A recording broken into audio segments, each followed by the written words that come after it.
Very good morning, Zimbabweans. Mukasei. Novimba Murukfara, wherever you are.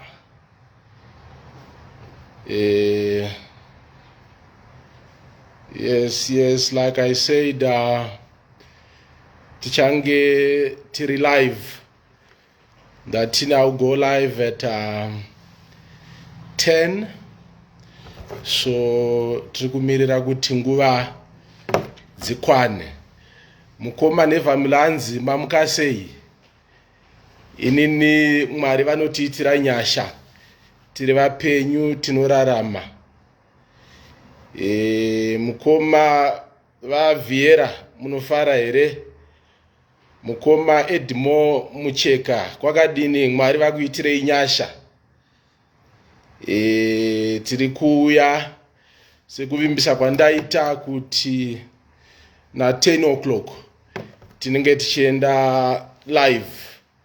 So I'm here kuti tuone kuti zvinofamba sei. Kefi chanetsa kwakadi. Tiri vapenyu Mwari vanotiitira nyasha. Mukoma Darlington Dzuda, mukoma Brian Lunga, zviri kufamba here. Seke mtema kwakadi.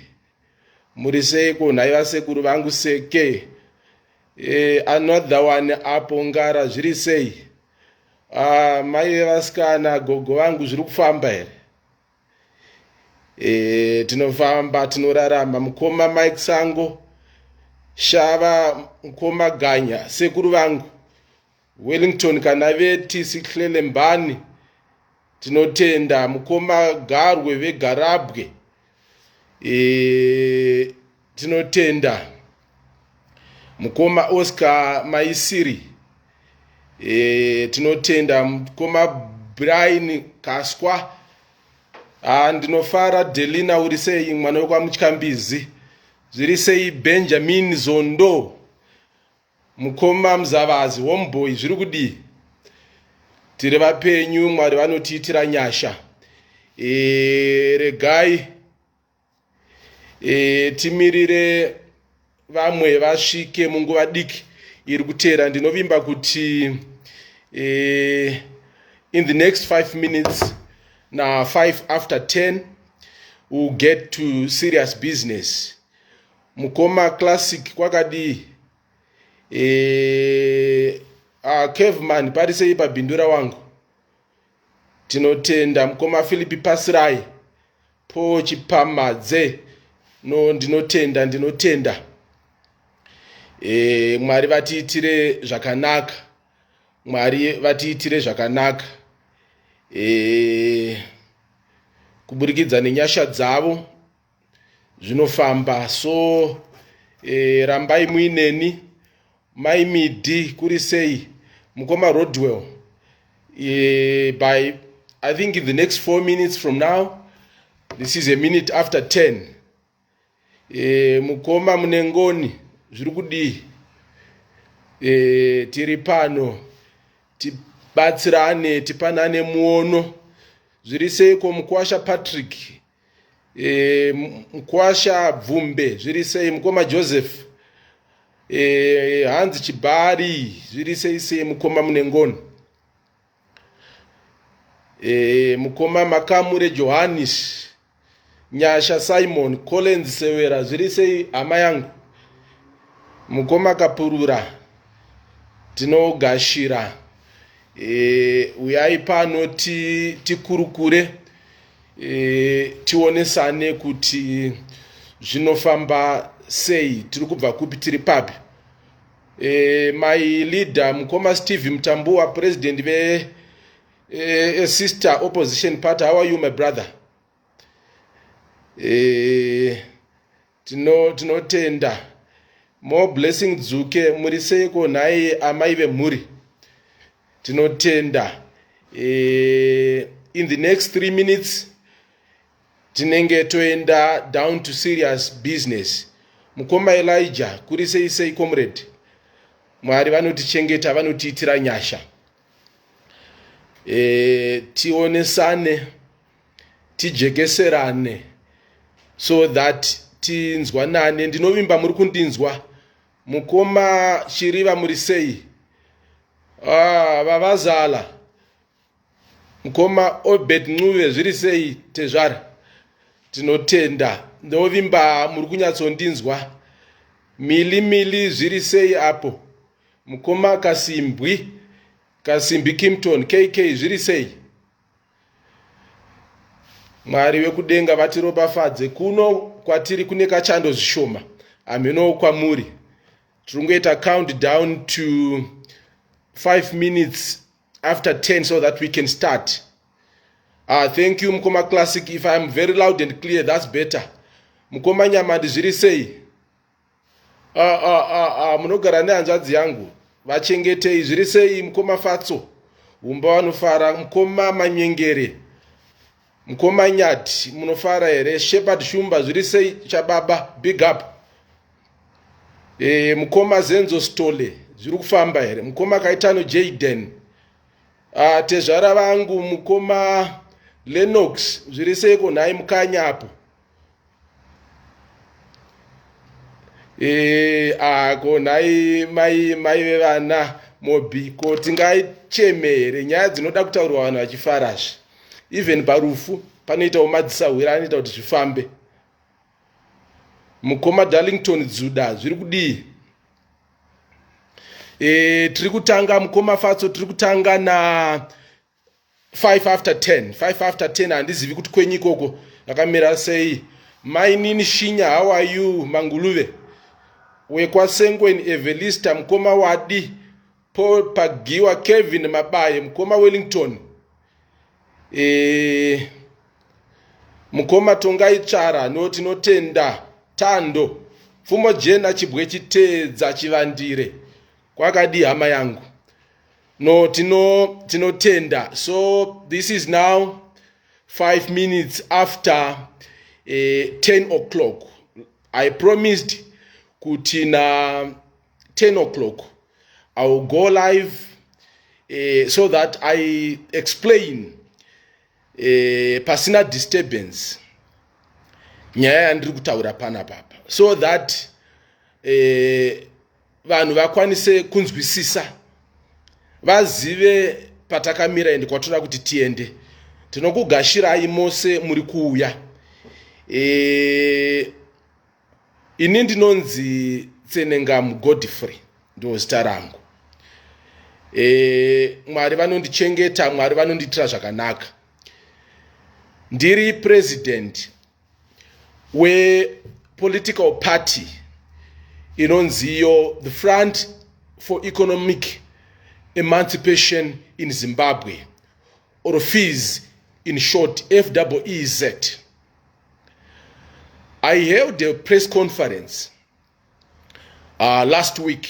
I think it was on Wednesday. Yandakati nini FEEZ and 2023 elections. Ndokubva ndati nini 2017 is here. Zimbabwe at crossroads, the way forward. Ndokubva ndachizoita unpack the position ye FEEZ regarding my elections at 2023. Ndokubva ndachizoita unpack what I said kuti 2017 is here, and why I said Zimbabwe is at crossroads, and what I thought could be the way forward since tiripa at crossroads. So a lot of questions dzakasimuka. Zimbabweans, some understood what I said, others misunderstood, vamwe misinterpreted, vamwe took it the way they wanted, and to this day vamwe vari kuzvitorawo nenzira dzavo. So I'm here to explain kuti ndakati kudii uye ndiri kuti kudii uye ndiri kurevei, so that everyone understands. Vane zvavanofunga pamusoro pazvo zvaakwamuri. Inini, that's not my duty to tell you what to think or what to do with the message that I'm churning out. Firstly, I have a constitutional right as a Zimbabwean to express myself on any matter, be it political, be it social, be it economic or religious. I have that right. I have a right to share with Zimbabweans my views, my opinions, whether wrong or right. That is my right. And you also have that right also, which I cannot take away from you. So, ndula kuti ite unpack nauye kuti 2017 is here. Yandakati Zimbabwe at crossroads and the way forward.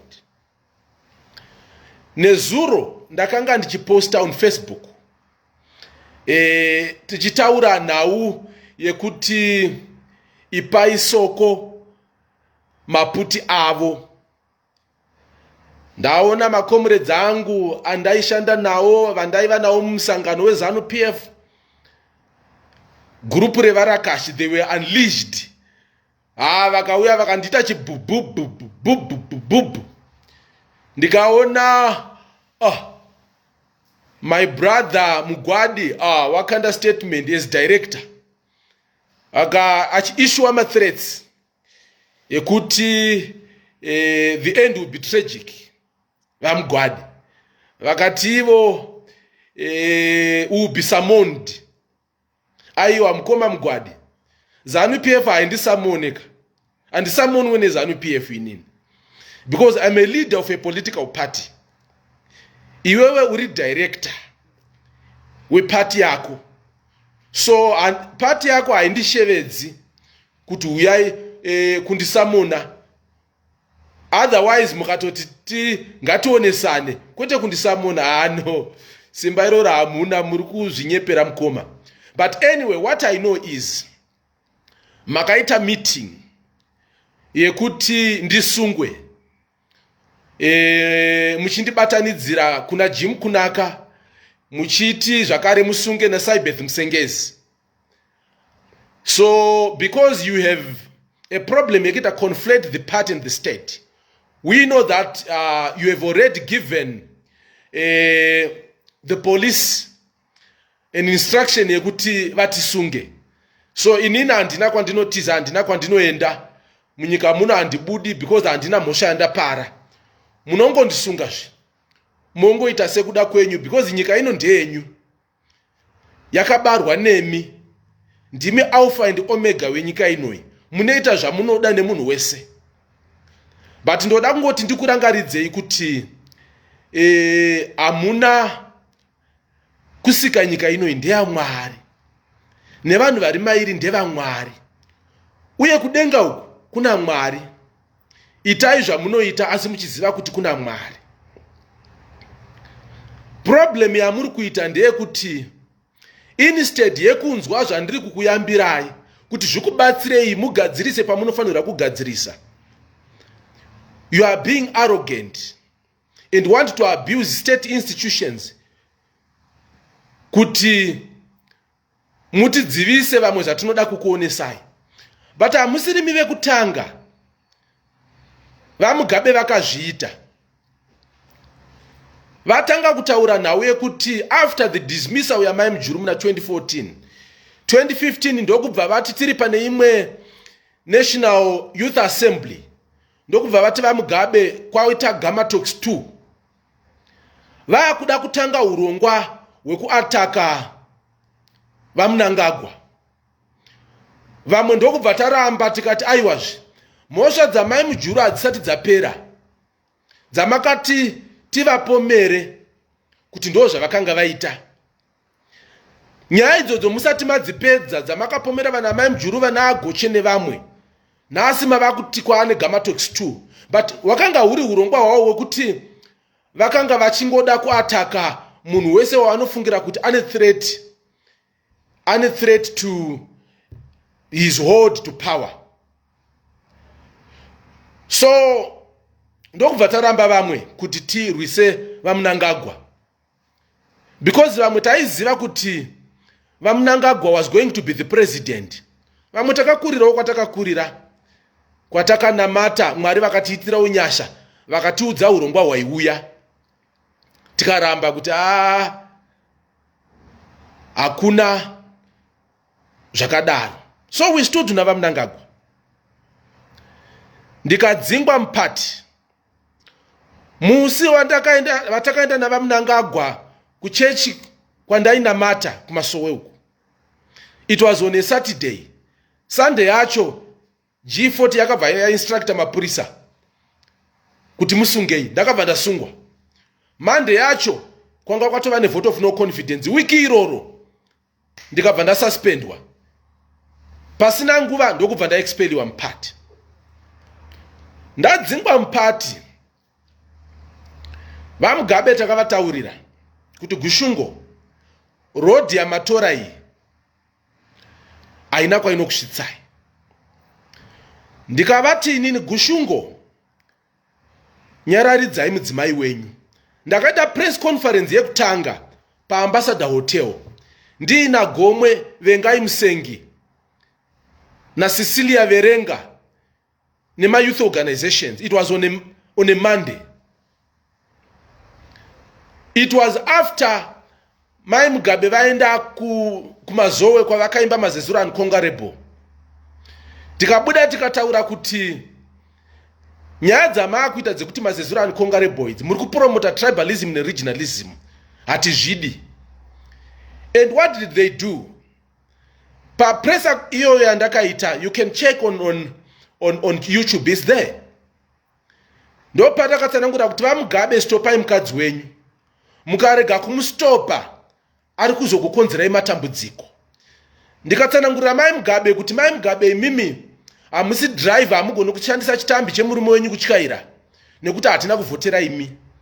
Makafanana nemudzimai wachiremba, hamugoni cooperate patients because imimi murume wenyu ndichiremba. You are not a president.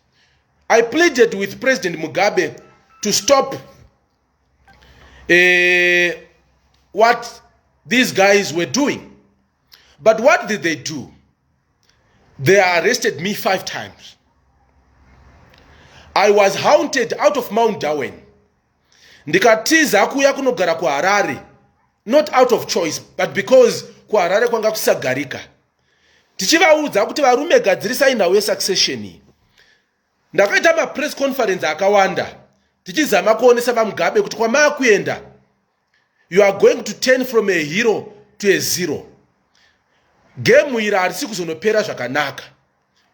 So vamwe vaingoona kuti vana Tsenengamu havana chavainacho, varombo, havana mari, havana power. We have all the money that we want, we have all the power and everything. They rubbished me. Press conference yandakaita, you can check on YouTube. Was it 20 or 21 February 2017? Pandakadoma vaMnangagwa is successor. The following day ndakabva ndasungwa. But pa press conference iyoyo ndakataurira vaMugabe nevakomana veG40.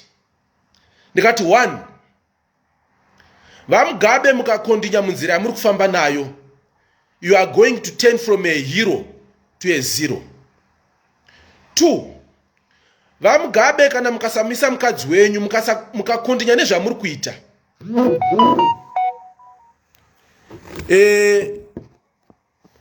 muri kuzotadza kuvigwa paHeroes Eka, muchanovigwa kwazvimba. Chechitatu ndokubva ndavati inini vaMugabe successor ari kuya ndavaMnangagwa, sheedzerai extraordinary congress muchine simba muite preside over now ye extraordinary congress. They rubbished me. Ndikati no, let's argue on the choice of a successor but deal with the matter. Zvakawanda zvakaitika handidi kuzvitaura on camera. But all I want to say is vamwe macheso akaimba akati vamwe vakaudzwa hondo nemurwere wepfungwa vakamushorwa vakati kwai anorwara. Saka nhasi ndadzoka panapa. kunozotsanangurira macomrades vari muZanu PF, kuzotsanangura kuna vamunangagwa kuti Shumba nemacomrades ari muZanu PF, you may think kuti Tsenengamu ane bitterness yekudzingwa, fair and fine. You may think kuti Tsenengamu ari kuda kukura musoro, fair and fine. But chandinoda kuti ndikutaurirei ndechekuti game renyu ramuri kutamba iri, game renyu rechihwande hwande iri, mungarambe nhasi kuti muZanu PF hamuna factionalism. Handiite yekuudzwa, because I was there.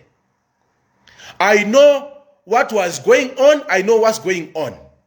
You may say I'm wasting my time, fair and fine. In the same way that G40 became arrogant, dismissed everything that I said. But nhasi vanotaura kuti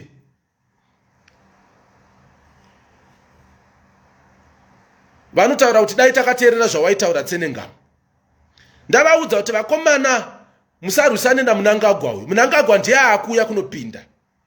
Dai muri vamwe mashandidzana naye. Ndikataura pa press conference yemusi wa 20 February kuti vakomana veG40 chigarai pasi na successor. Ndikati touch not the successor. Ndikasungwa. Ndinova undermine authority ya president. Pakazobuda vamugabe muna 2017 vachibviswa.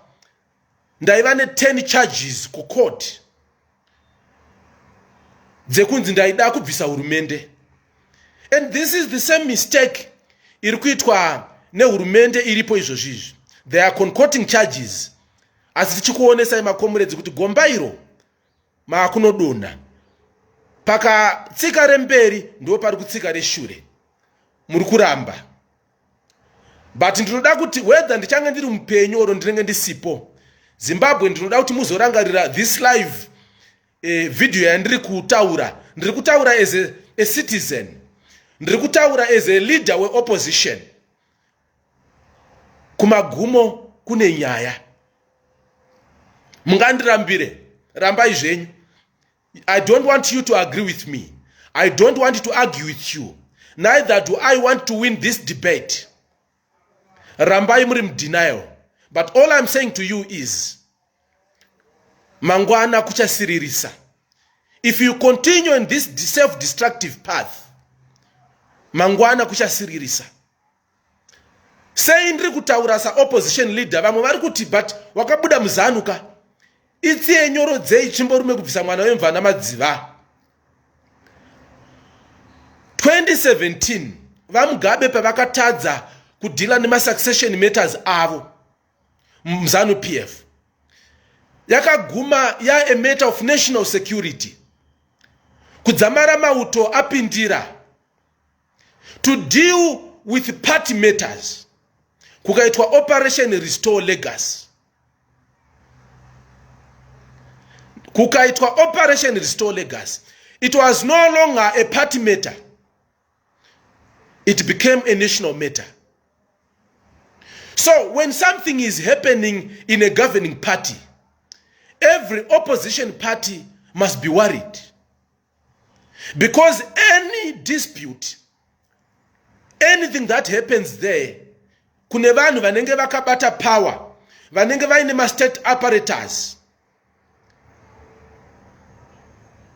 the end yacho inogona kusafamba zvakanaka. So ndiri kuti inini 2017 it was because G40 was in denial. Ichita aiwa ava mugabe havana kwavanoenda, tichaenda kuheroes, tichinocheiwa politburo, cabinet tichinocheiwa. Vamugabe vakatogadzira regalia, vakatotenga mota dzecampaign ya 2023 ya 2018. But chii chakazoitika? Vamugabe vakazomira here 2018. Imimi the opposition muri kunditi uri kudei muzvinhu zvevamwe. Hamuna kupinda mustreet here muchidemonstrate kuti vamugabe vaende. Maka hamuna kupinda here munyaya dzesuccession yeZanu PF. Mauto enyika haana kupindira here panhau yesuccession yemuZanu PF. Because vakapinda mumastreets vaye vakanga vasiri maborder gezi kama National Youth Service. Vakanga ari mauto. So how do you say now the succession yemuZanu PF is not a matter of national security? How do you say that? So it is against that background that I'm saying vemuZanu PF muri kuramba, yes, but I'm telling you because I was with you. Mune factionalism yashika pa level risingaiti. Mune factionalism ya muri suppose kuti mudile nayo. Musaite se ostrich inoti dutu rikasimuka munotora musoro moisa movanza musoro mujecha. Kana mudumbu mukange marwadza waita manyoka, hausoni kunobuda nemanyoka kuti manyoka amire. Kushipa hakupedzi kunhuwa. Garai pasi musolve issue yenyu, because isusu vamwe venyika yese tichapinda mcrossfire nenyaya dzenyu idzi. Nekuti kana nzou dzikarwa chinokuvara huswa. Mafactions emuZanu PF akarwa, the generality of Zimbabweans will suffer. We don't want a repeat of that. We don't want a repeat of that. And this is where I'm coming from. As a leader of an opposition party, I don't have any problem with fighting Navamnangagwa ku election. Whether wanda supporter or inini ndikamira ndikawina, that's something else, or iwe vakawina, that's something else. That's democracy. But don't allow a situation kuti ite deteriorate. Don't allow an escalation of a situation. Jim akabuda achitaura kuti vanhu vakavimbiswa vakanga vavimbisana kuti vamunangagwa vachaita 5 years. Vachiwenga vozoita 5 years. Takanga ndisiko in kwa vakavimbisana. I was not there, because if that arrangement was done, it was not done publicly. Zvakaitwa behind maziso eruzhinji rwevanhu. Vamugabe pavakavimbisana namai Mujuru muelection ya 2013 kuti ndikambenere ndikawina ndichasiya chigaro. We were not there, and that is what gave mai Mujuru confidence. Dzekumhanya vakaita 50 rallies dzekusapota vamugabe, vachita vamugabe kana vapinda vakabuda ini ndopindawo. But vamugabe ndivo vaiziva kuti no, handisi kuda kubva, I just want to use you.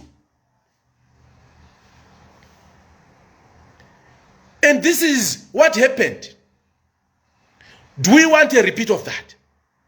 So vakuru ndimi muri kuzivana kuti chibvumirano ichi chakaitwa here oro kwete. Kana chakaitwa, garaika pasi muonesane kuti mukanya we chigaro chiye chazotapira ichi chindipawo imwe temu muning'ina wangu ndipedzise. Moita kaurongwa nemumwe wenyu zvisina mhirizhonga, zvisina bopoto, so that has affected the generality of Zimbabweans. People can dismiss me, but all I'm saying to you is ED ari kuchema nenhau yesabotage. Haasi kusabotagwa neopposition, ari kusabotagwa nevamwe vake. Chiri kuita kuti vamusabotage chi? Iye ngaazvibvunze kuti why are these people sabotaging me? Why are they sabotaging me? Isusu ndinoyeuka vamunangagwa tavavhotera, was it June July 2018, kuti ndikuudzei kuti mahunga ekuwirirana haana kutanga nhasi ema 5 year term aya. October 2018 endai pa internet museche. I'm one of the people vakabuda pa National Youth Assembly ya October 2018 pa Zanu PF HQ pa Jongwe,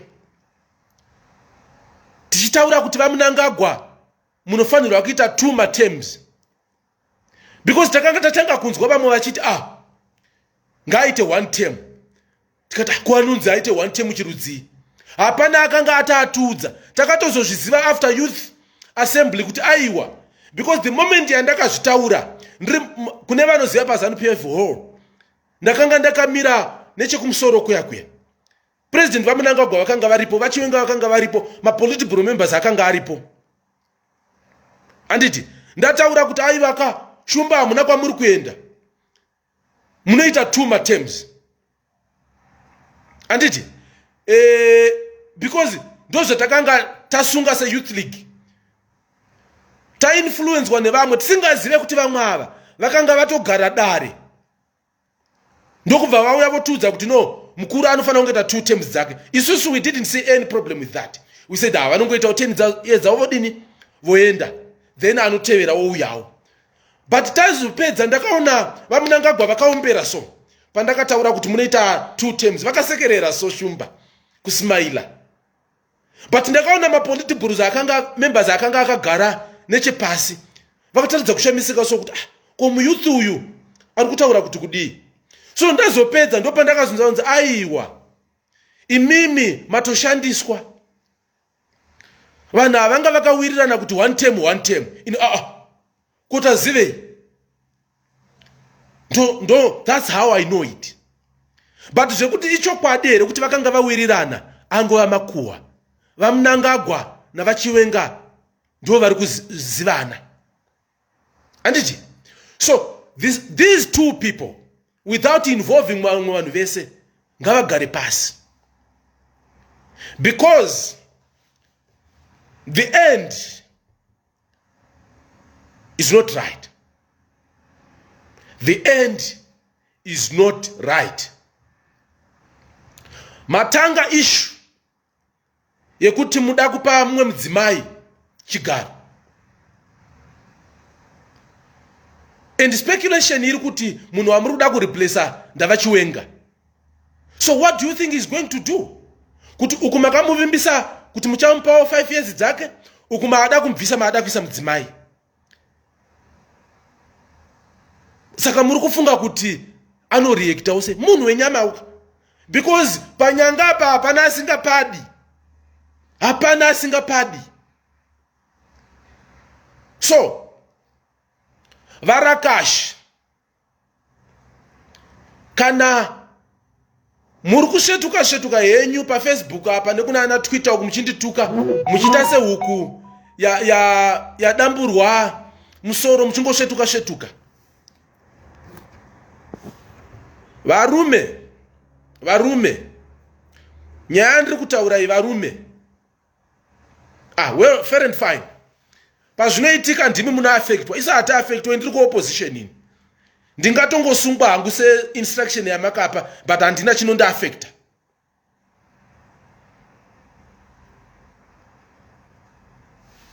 Then the other issue yandikuda kuti nditaure pano pandeye kudai so. People were asking me kuti saka uri kuti vachiwenga pindai, ndokubva ndati aiwazve ko kana vanhu vakavimbisana zvivimbiso zvavo, chii chakashata kuti vagare pasi vaonesane woudzanaka, because soko vanenge vachiti ndikudawo maputa angu, kana zviri zvo zvavakatenderana semakuhwa atakanzwa. But kana dziri nhema tine urombo. Asi kana chiri chokwadi kuti ndo zvamakatenderana, chigarai pasi muonesane kuti muning'ina ini ndaakufambawo kusvika apa, mopanana maassurances enyu, ndimi munoziva how to handle these matters.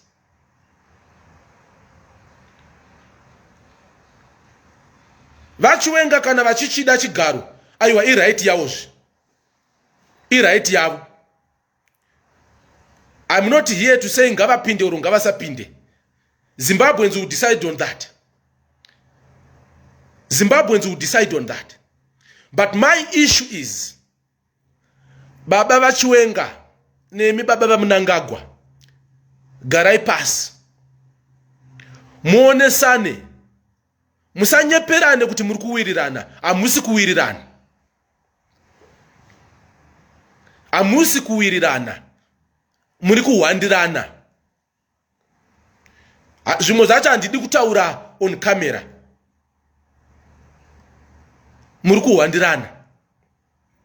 And the end is not going to be right. Either for Vachiwenga or for ED. Mese munogona kufunga kuti makapenga. But all I'm saying is, find each other and resolve your succession issues. Zisazokuvadza nyika yeZimbabwe. Yemauto, ndaona vamwe vari kuti adressa nyaya yemauto. Vamutsvangwa vakabuda vachitaura kuti isu nemauto takamira pamwe. Fair and fine.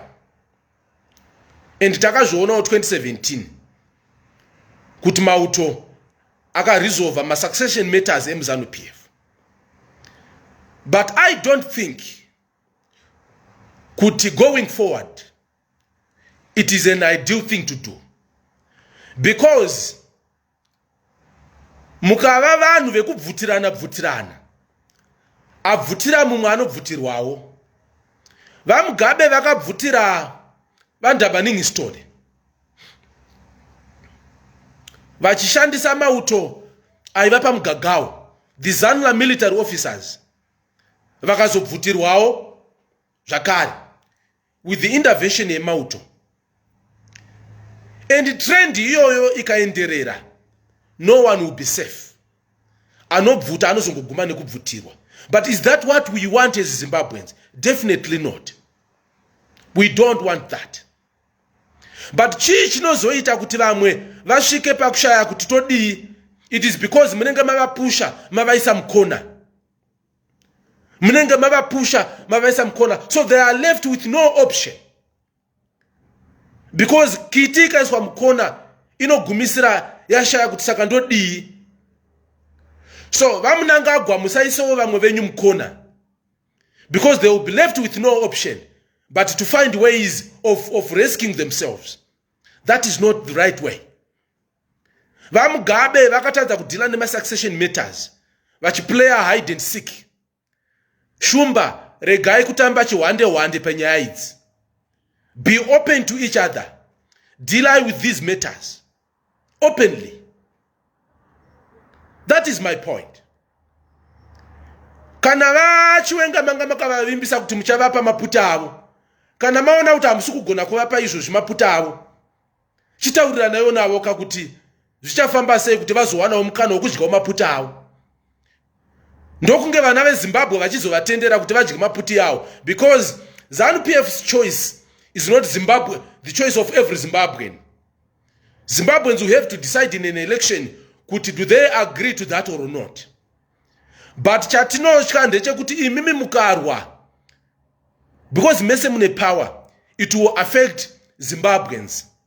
Izvozvi kune maZimbabweans vari kunze kwenyika who were loyal to President Mugabe. Vaka affectwa nekuva loyal kuna President Mugabe. Vana comrade Kasukuwere, vana comrade Joao, vana comrade Chidakwa, vana comrade Mzembi, vana Professor Jonathan Moyo, vana comrade Mandichimene.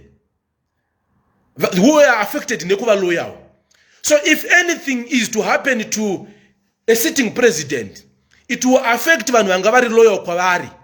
Ndo zvatiri kuda here. Is that what we want? Definitely not. Definitely not. So kune vamwe vari kuti zvisiye zvirwe ngavauraya neikoko. Hama dzangu maZimbabweans, panorwa mikono chinokuvara huswa. Gonzo zvarakanga rateerwa riva rikakumbira rubatsiro kuna huku, kuna mbudzi, kuna mombe, kumunhu vese kune mhuka dzese dzikaramba kudonhedza riva. Nyoka payakazouya ikadzvanywa neriva, gonzo harina kuzourayiwa neriva. Huku yakafa, mbudzi yakafa, mombe yakafa, muridzi weriva akabva aurayiwawo futi. nenhau kuti akazenga arumwa nenyoka yakazoya pasi periva iye anga akateya gonzo. So issue is not about kuti vanhu veZanu PF ngavapedzerane. Munofarira kuti vanhu varwe vakabata mamissiles, kuti Russia ine missile, America ine missile, zvonzi ngazvitatsurane. What do you think gonna happen to you if these guys throw missiles at each other? What do you think is going to happen if ED and Chiwenga fight, escalate? What do you think is going to happen to all of you? It will affect Zimbabweans. It will affect Zimbabweans.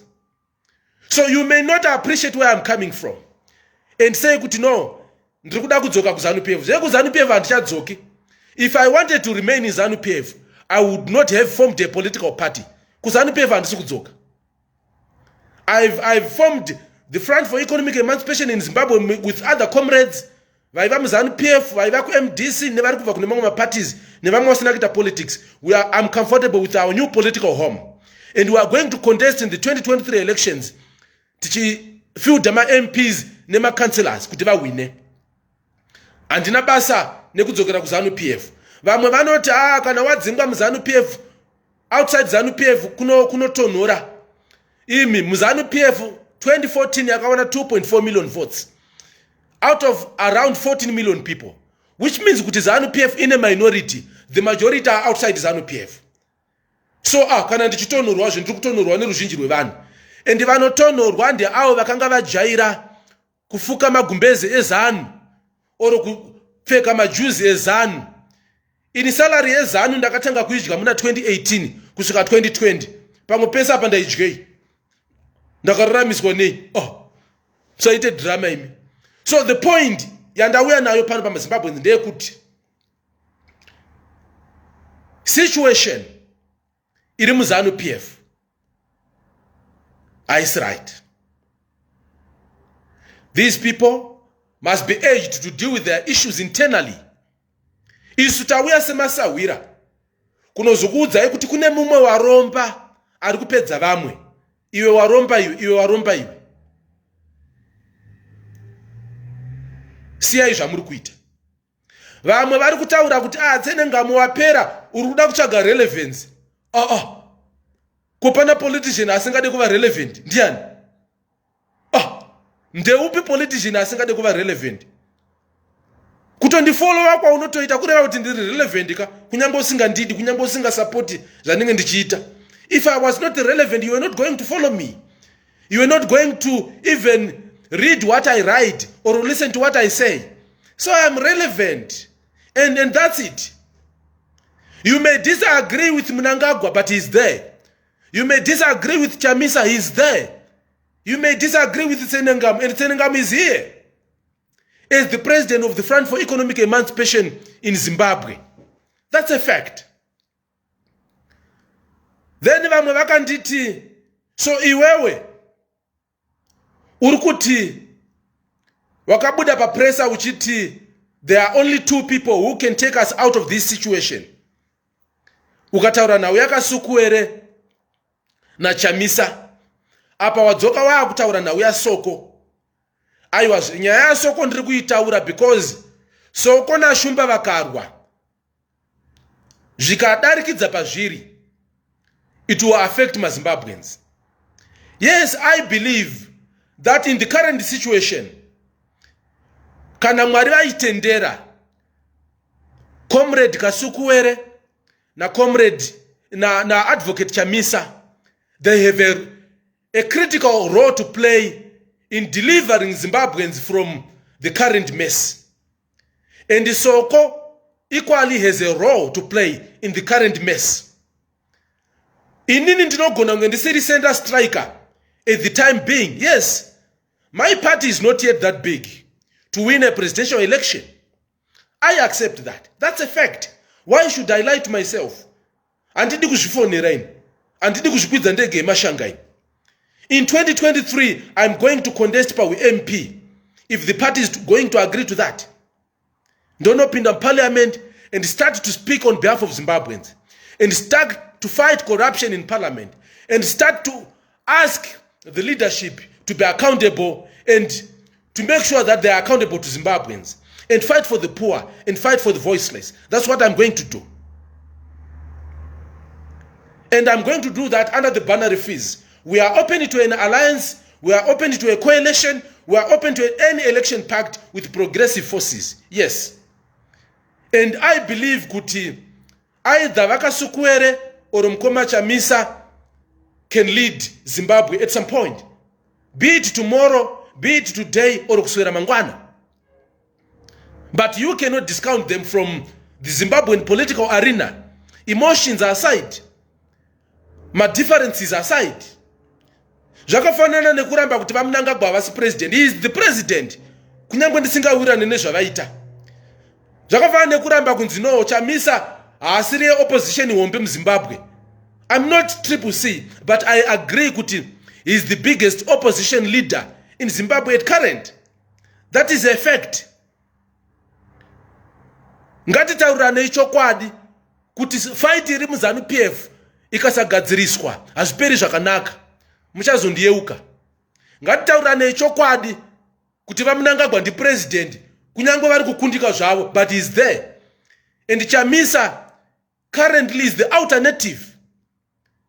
And Kasukwere is the second alternative. Those are the two alternatives that we have. And equally so, Soko has got a role to play. Pamtambo wesewe. You cannot run away from that fact. So munogona kusadaza ndiri kutaura. But ndiri kukuudzai. Mayouth ari muZanu PF muri kundituka pa Facebook. Vakuru venyu vakabuda vakataura kuti chinhu ndechedu. Zivai kuti muri kutuma kumberi vanhu vakaguta kuti vakubikirei. Vari kubva vagadza beans nemazondo, wobva vaisa tsotso. Because ivo vambonwa tea and vambodya porridge, so they can afford to wait for mazondo avo. Imi munei. Hauna chawinacho. Data chairo unoita rekutumirwa kuti undituke pa Facebook. Munda hauna, claim hauna, basa hauna. Chawinacho i t-shirt ne cape. Unei. Unondiseka kuti Tsenengamu ane Honda Fit. Ndeyangu zvaisi yeZanu kai. Ndai driver Ford Ranger yeZanu ndikasarudza kuisiya ndaona kuti zvadhakwa. Endi pari zvino ndine Honda Fit yangu. Ndinayozve. Ndeyangu. Ndinganzi ndine Honda Fit natiri musango wenje akatengerwa musangano mota nemusangano. Ina ndakutengerwa nemusangano iyi. Andina kutengerwa nemusangano iyi. Yes, people may say Kasukwere uri kumudi. Looking at the record rakaitwa naana Kasukwere. Ini ndaitorwisanawo naye. But andina godo andina shanji. Munhu anoending yekulidha anayo asina hana. Vana Kasukwere ndakavaudza kuti musarwise Mnangagwa uyu. Ari kupinda kunozotonga. Vakandirambira. Mnangagwa arungotonga wani. Handirambe chokwadi chinenge chiripo ini. I'm sober. Ndokusaka vamwe vangu ve Triple C vachindituka, kuZanu PF vachindituka, because I choose to say the truth. I take my time kuti no, nyika inofanirwa kuenda kupi. Ndochida kunotaura imwe issue iri critical. Yandakataura pa pressa ye GNU muna 2023. My comrades, GNU is inevitable in 2023. It's coming. Prepare for that. It's coming. Prepare for that. Vanobata mu spirit chagainya yayo monduudza kuti wakanyepa. It's coming. It's there. Because the first round is not going to produce an outright winner. Zviri muZanu PF zvikasaresolvwa, ZANU PF haiwani 50%. Opposition tikasabatana hatiwani 50%. That's a fact. So ZANU ikashaya 50%, opposition ikashaya 50%. Pakaita vamwe vanenge vaine 10% or so. Kuri kugadzirwa GNU. That is coming. So vamwe vanonditi, hey, we just want to get rid of Zanu PF totally. Everyone wishes for that. I would also want to see that. But the truth of the matter is, ndo zviripo, ndo zviri kuuya. Because muZanu PF, kune vamwe vari kunorovera bhora musango. As we speak, more than 60% yema current MPs vari kutaura kuti president Mnangagwa vari kurema kuvatakura pamafudza vakuvakampenera inda akuzvikampenera. So ma MPs eZanu PF achawina, but pana president pachaita nyaya. Pana president pachaita nyaya. So this is a fact. So inina hangu, to be frank, I would prefer to get rid of Zanu PF totally, or zikaramba would get a GNU which would bring Zimbabweans together so that people can work together. We get an opportunity kuvaka nyika yedu. Toita ma electoral reforms, toita ma security reforms, to gadrisa, to finalize an violent reform, to deal with corruption effectively, nyika yovakwa toenda kumberi. We may not want to work with the Zanu PF, but Zanu PF muna 1980 accepted the fact yekuti atigone kuti get rid of Smith totally. Ndokubva vaka reserve 20 seats for the Rhodesian Front. Vana Dennis Norman vakaitwa ma minister. Vana Peter Wars vakasiwa vari ma commander. So that's it. So you may not like it, but I'm telling you the truth. Gadzirirai moyo yenyu kuti is either Zanu PF ichaluza, opposition yotonga, or there will be no outright winner. But zvekuwina kweZanu PF ayo haiwini, because Zanu PF iri kunoita bhora musango and vari kurwa, saka havasi kunowina. So that's a fact. And GE run off in a problem yekuti Zanu PF semaziro amunoita. I would rather prefer a GNU. Say whatever that you want to say about me, I would rather prefer a GNU. That's what I think. Is Godfrey Tsenengamu is also president of the Front for Economic Emancipation in Zimbabwe. So in 2023, tiri kuno misikidza varume nevakadzi vakomana nevasikana kuti vawine 20 seats under the banner of the Front for Economic Emancipation in Zimbabwe, so that we can push agenda ye genuine economic emancipation in Zimbabweans. Kuti titore upfumi ubve maoko evashoma uchienda mumaoko evakawanda. Tidile nema economic injustices, tidile now the corruption, and also take leadership to account. So in nini I've accepted, yes, kuti vane chance yekuwina presidential election muna 2023 ava include inini. I'm not part of that. I'm still small to think of winning presidential election in 2023. And this ndakabuda mdinayo yoyo. Vamwe vese vari kuti tucha musango umu. My comrades, kuwesta nguva, candidate inouya iri under Zanu PF, or inouya iri under CCC like Chamisa, or ma small parties akabatana to form a formidable third force. Ndo panogona kubuda a winner. Izvi zvokuti tumapati twedu tudiki kamwe nekuku koti ndoda kuita president, muri kudyirwa mari mahara mumusha. Stop wasting your resources. Stop wasting your resources. It's either we work with Chamisa as opposition parties. Wongo munotaura kuti vane big brother. I understand. But we would rather engage them.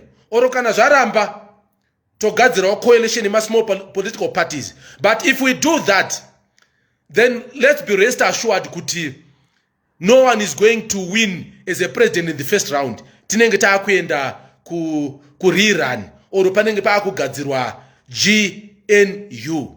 Yes, you may say step daddy kuti Zanu PF and its system must go, but you must also understand kuti emotions aside, it is a process. It is not an event. It's not easy to get rid of a system. If I sober, my comrades are opposition. If I sober, we are going to vunza kuti, given a GNU, what would you prefer? I take president. I would prefer Advocate Chamisa to be the president of the GNU. Kuti vabatanidze vanhu. Oro mukoma Sevia Kasukuere kuti vabatanidze vanhu. Ndichivimba kuti vakasukuere pavanodzoka. You are not going to be vindictive. Kuti vela kose makazondidai mukandidai. No. Hatidi leader anochengeta zvigumbu. Inini ndakatombokutsamirai ndikakuregererai. Vamunangagwa ndakatombovatsamirawo ndikatovaregerera. Kana vachiwenga ndakatombovatsamirawo kuti no, vakapusha agenda yekuti ndidzingwe mupati, but ndakatovaregerera. Handichengete chigumbu ini. That's me. Even ukandituka nhasi mangwana tinofara tese. So, that's it. We may like it or not, but as Zimbabweans, we must create an opportunity yekuti tuye tibatane. Each and every one of us ane strength yake, ane weakness yake. But if we complement each other, taibuda. Imagine a team yekuti vamunangagwa apa, vachiwenga apa, Advocate Chamisa apa, Kasukuera apa, Jonathan Moyo apa, Tendai Bita apa, Professor Jonathan Moyo apa, Love Mo Maduka apa, Job Scala apa, Temba Mulisco apa, and yours truly Tsenengamu apa. Tichishanda tiri pamwechete. Pasina anodonzera pasi, Zimbabwe could be better. So you may not like my approach, but one day you will appreciate. So well, ndanzwa na majaira kuti Zanu PF yakagara meeting nezuro kuti inoda kundisunga. Ndinosunga hazvina basa. Pamwe vanondiendesa kuchikurubi oro parimandi. Hazvina problem. Comrades vamugabe vakandisunga ka5. But ndaingozama kuvaonesa. Imimi ndisungei henyu, ndiri kuzama kukuonesai. Asi kupati kwenyu handichadzoki, kuzana handidzoki.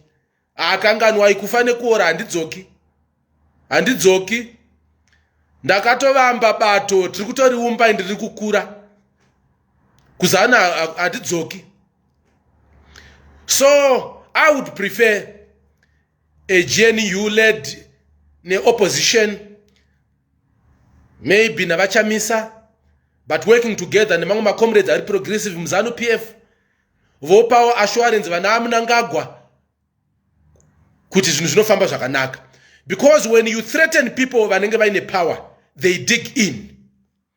Ukathreatena magenerals ari mupower uchiti tikapinda tinokubvisai, they will make sure kuti haupindi. Hautuke garwe usati wabira rwizi, hazviite.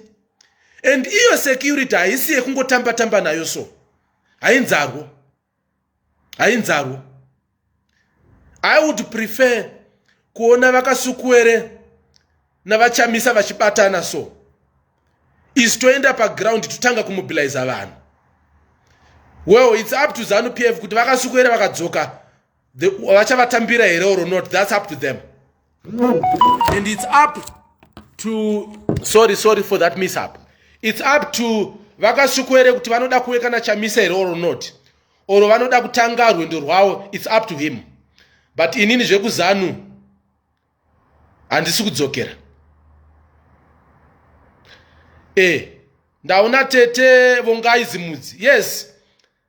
Vana President anzi Pasario Valerio ve uza tichishanda pamwechete. Vana tete Linda Masarira tichishanda pamwechete. Iwo vana vongaizi mudzi varipo vana tete Mahere. A very good team ima Zimbabweans. inini I'm not a jack of all trades. Ndine zvandinogonawo nezvandisingagoni. I accept my strengths evamwe. Ndokusaka ndakabvuma kuti aiwa kuopposition vachamisa pari zvino chibaba but kuti vachamisa vakanzi vapinda vagone kutonga uye vasasabotejwe utongi hwavo huite mutsetsetere. Vanodawo kushanda nevamwe vanhu vari muZanu PF. Vanodawo kushanda nevanhu vagara vari musystem iripo, so that they don't sabotage you, so that there is continuity and also institutional memory in terms of state institutions. So ndiri kuona mumwe ari kundituka anonzi takudzwa tigere zvikanzi Tsenengamu, you are a fool. Yes, you may say that kuti I'm a fool. Well, that's fair and fine. I will not run away. I will not run away from that. So lastly, I would want to say that it would be nice kuti vamunangagwa vaite arrangement or vagare pasi nemunin'ina wavo vachiwenga vataurirane kuti maputi avo avachiwenga vanomawana rini uye zvafamba sei. Kuti vazorore, because nguva yevadhara inofanira kuchidarika, yanguva yevafana, yanguva yegeneration yedu.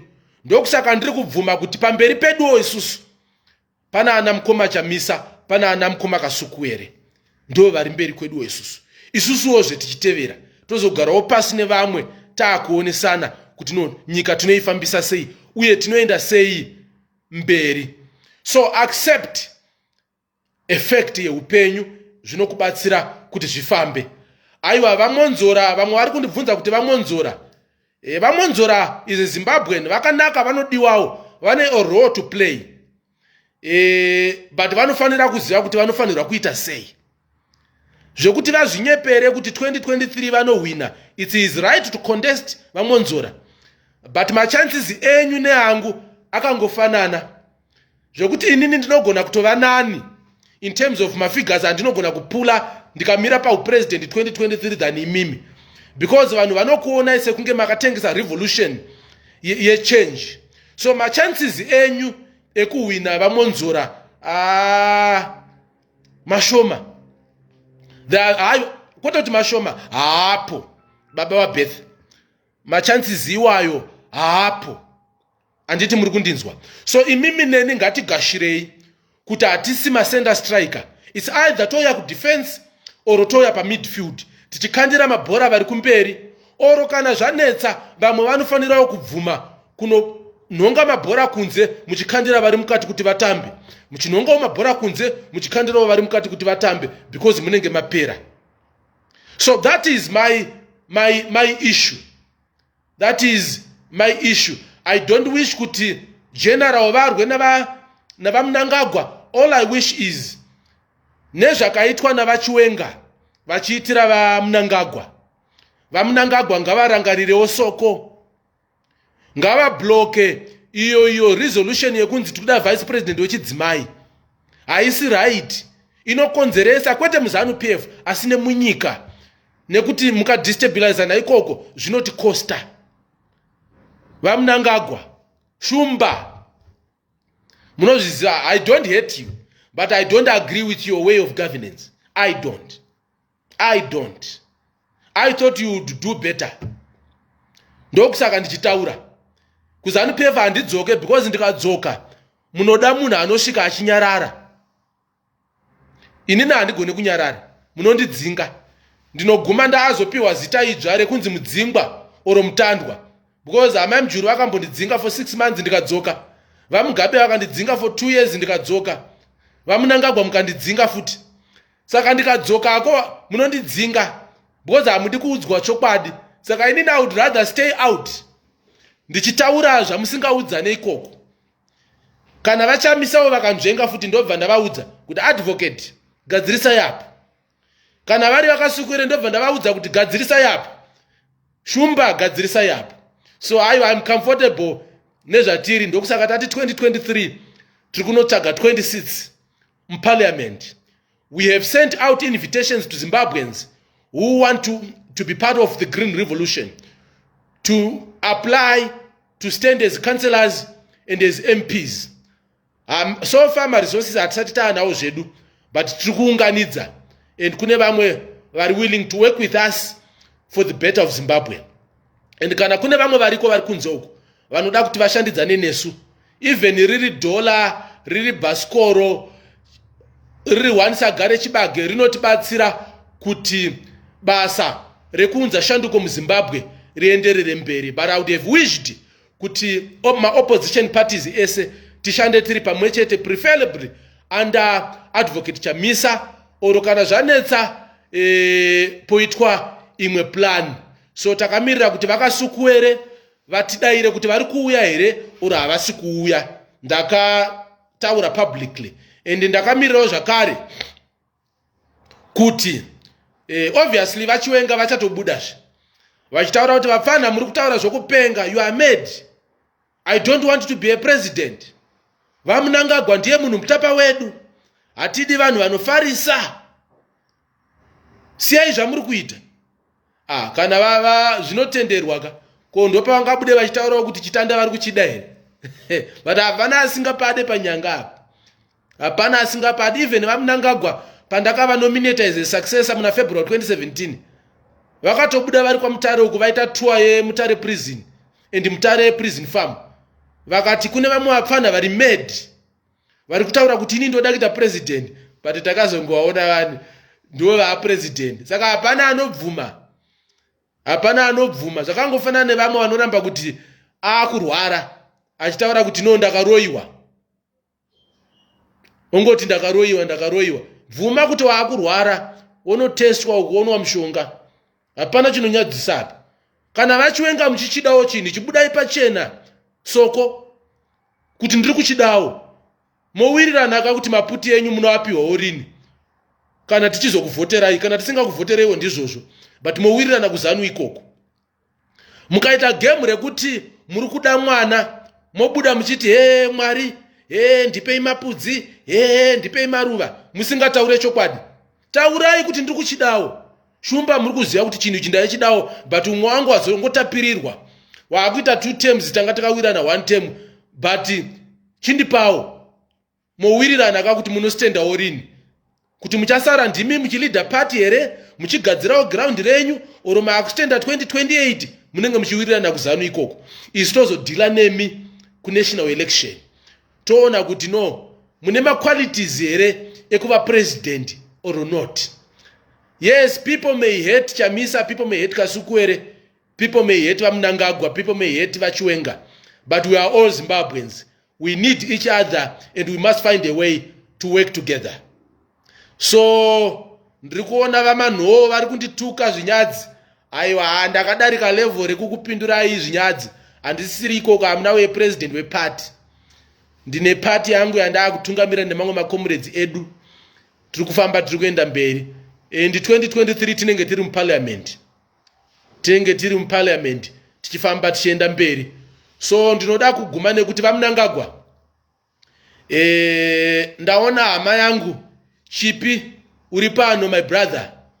Yes, takazopesanawo patakapesana, but enda unoudza mukomana kuti ngavataure nemudhara sezvandakamboita mazuva aya abhona ndakamutumira message ka ndikati taura nababa kuti vagadzirise nhau yesuccession. Handizivi kuti akaenda here or not. So mukoma Chipi ndiri kukutuma Shumba kuti enda unoudza vana mukoma kodza naShoni kuti kwanzi naTsenas taurai namudhara. He must find a way of resolving ma succession matters nemunin'ina wavo naSoko vawirirane kuti zvinofamba sei. Iye munhu weZanu akabuda achiti tiri kuti pasina Chamisa tinoda kuuraya Chamisa. Varume musafarise imimi. Kufamurisa kwamuri kuita uku takambokuitawo. Zanu iyi haina muridzi. Ndabaningi stole president wayo akafa asisiri mairi. Inosinkala ndiye anemba yakaumbirwa Zanu pa 449 kuNew Canaan kwaifiridzo. Akafa Zanu uyi akuituka. Muri kundinzwa? Vana Edgar Tekere vakafa vakuituka vasisiri mairi. Vana Mukudzei Midzi akafa last year akanyimwa hero status akapiwa state assisted funeral. Vana henuri hama dziripi vakanyimwa national hero status, vakaitwa mahero pa the 7 founders dzezanu itu chete. Herbert Chitepo akafira kuZambia muna 1975 na Leopold Takawira akafira mujeri muna 1970. Vamwe vese 5 ava vakafa vasisiri muzanu yakuvatu vakuituka vasisaide. Vamugabe vakafa vane BP. He was haunted by the same system yavakanga vari mairi. So dzikamai Chamisa munoda kumuuraya kuti aita sei? Akudyira ichi. Akudyira ichi Chamisa. Disagree with him, yes. Don't vote for him, yes. But why do you think you must kill him? He deserves to live. And even mukati munomuuraya imi munofunga kuti amufi. Iwo vamunangagwava Zanu iyi yakatomboita kuti vaite border jumper, vakatiza muno vakazodzoka. Vana akasukwere nevamwe vakaitiza iyi. Bvunzai vana achombo, bvunzai vana Rugare Gumbo, bvunzai vana Didmus Mutasa. Vamugabe vakafa vakuvhotera Chamisa. MDC yavaita haitonge vakazofa vakuivhotera. So itai sober. Itai sober. Munoda kuuraya Chamisa. Mambonyanyopiwe iko, even mukanzi mapiwa. Why do you want to kill him? Tirikunzwa kuti kune vamwe vesecurity vanga vari kutumwa kuenda kuSouth Africa uko kunoda kuuraya Kasukuwere. Imi varume dzikama imi. Hamuone zvakaitwa vamwe venyu veku security ikoko post 2017. Hamuzvoni. Vese vaita manyemwe vachimhanya kumberi pamazuva aMugabe. Zvakaitika kwavari hamuna kuzviona. Sei musingadzidze? Sei musingadzidze imimi? Itai sober. Ini ndiri sober ini. I'm very sober. Ndokusaka muri kundiona so ndiri sober ini. Even mapurisa ese ari kutumwa kuti tisunge tishungurudzei. Bvunzai vakomana ve-law and order vakanga varipo mazuva eG40. What happened to them? It's very sad. But vaipanishirwa kutora ma-instructions. Because the law and order haiite zvemusoro wayo. Inoudzwa zvekuita. Bvunzai vaJonathan Moyo vakagadzira aipa neposa. VaDidmus Mutasa chaiwo vaigona kukuexpela masangana paroad. Votongonyora tsamba, bvunzai amai Muchangwa vakanyorerwa tsamba naDidmus Mutasa. Vanzi hauconteste vakati hazvigone. Zvikanzi ndikuda tsamba, vaonyorerwa tsamba navaMutasa ipapo. Amai Mujuru vakatomboimbwa kuti timu ndikusetere timu nayo Zanu iyi. Saka dzikamai. Mumwe ari kuti kwanzi uchauya kunobvutwa uri palive ipapo. Uyai mubvute. I don't care. But ndataura ndapedza. MaZimbabweans vazvinzwa. Anyway, Zimbabweans, what is important is unity.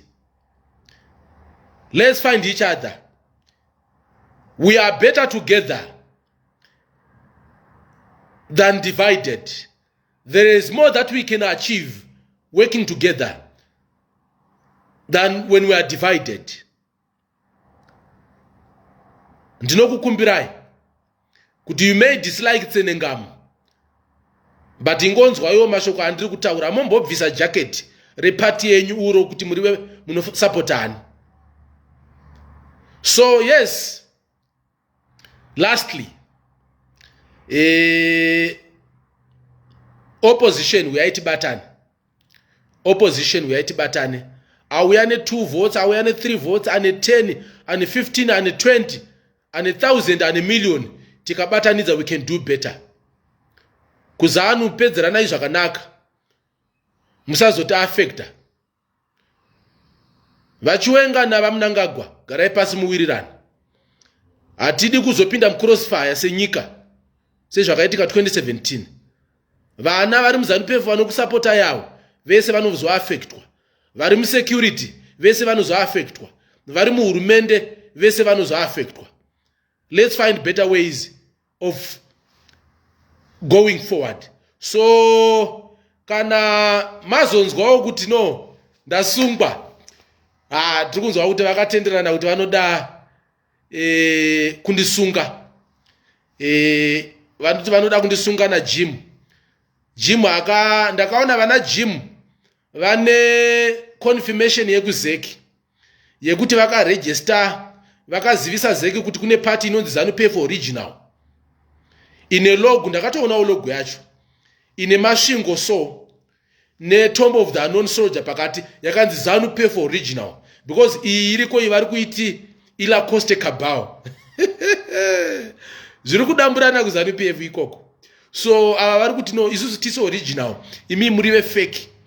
Saka aiwa pedzera nai iyo haina problem stereki. But ava vane masimba, ava vane access to state apparatus, vachiwenga navamunangagwa, varume imimi garai pasi. Kana paine vanhu out there vanorespectwa navamunangagwa, vanorespectwa navachiwenga, vanogona kuteererwa navachiwenga, vanogona kuteererwa navamunangagwa, torai varume 2 avo muvagarise pasi. Vanogona kuramba havo kuti tiri kuwirirana, voti hakuna factionalism. Inini ndiri kukuudzai kuti vari kurwa, vagarisei pasi, vapedze nyaya dzavo idzi, vawirirane, because the end is not going to be right if this continues.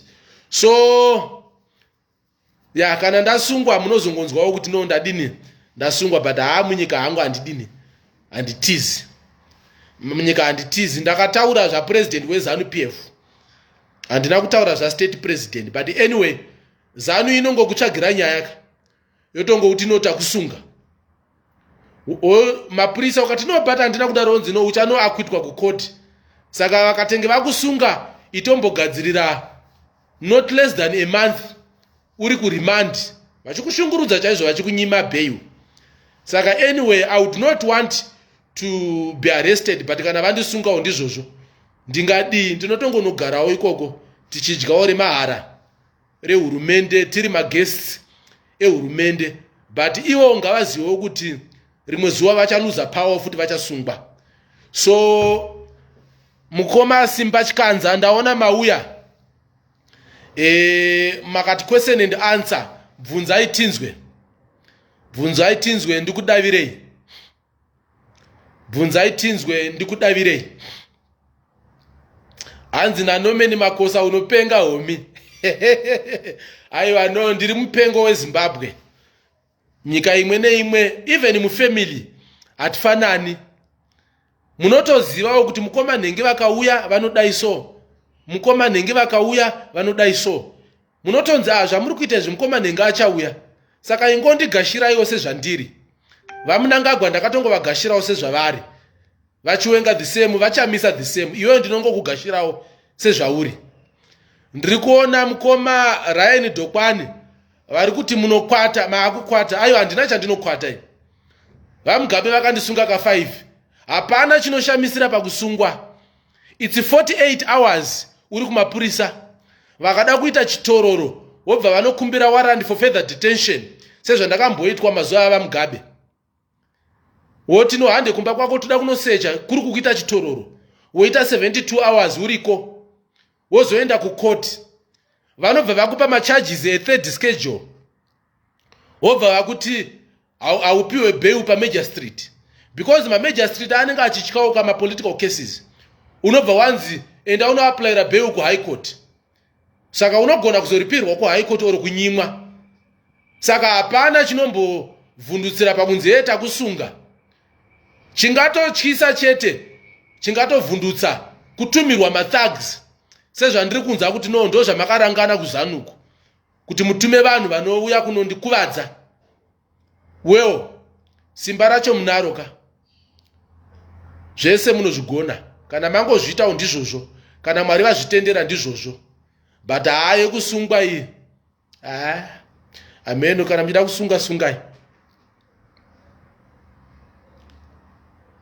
Ndaona humba makombe mabvunza kuti muri kuda kuita MP kupi Gosa. For now it's a secret. Ndichatanga ndaona kuti zvinofamba sei, ndozo advise maZimbabweans kuti ndiri kumira kupi, because kumushaka musha wangu uri kurushinga, but politics ndakazoitira Mount Darwin, but ndine munda kubhindura, but ndigere muHarare. Saka ndinogona kudecide ipapa kuti muHarare here, kubhindura here, kuMount Darwin here, oro kurushinga here. So no, handisati ndadecide. I will decide.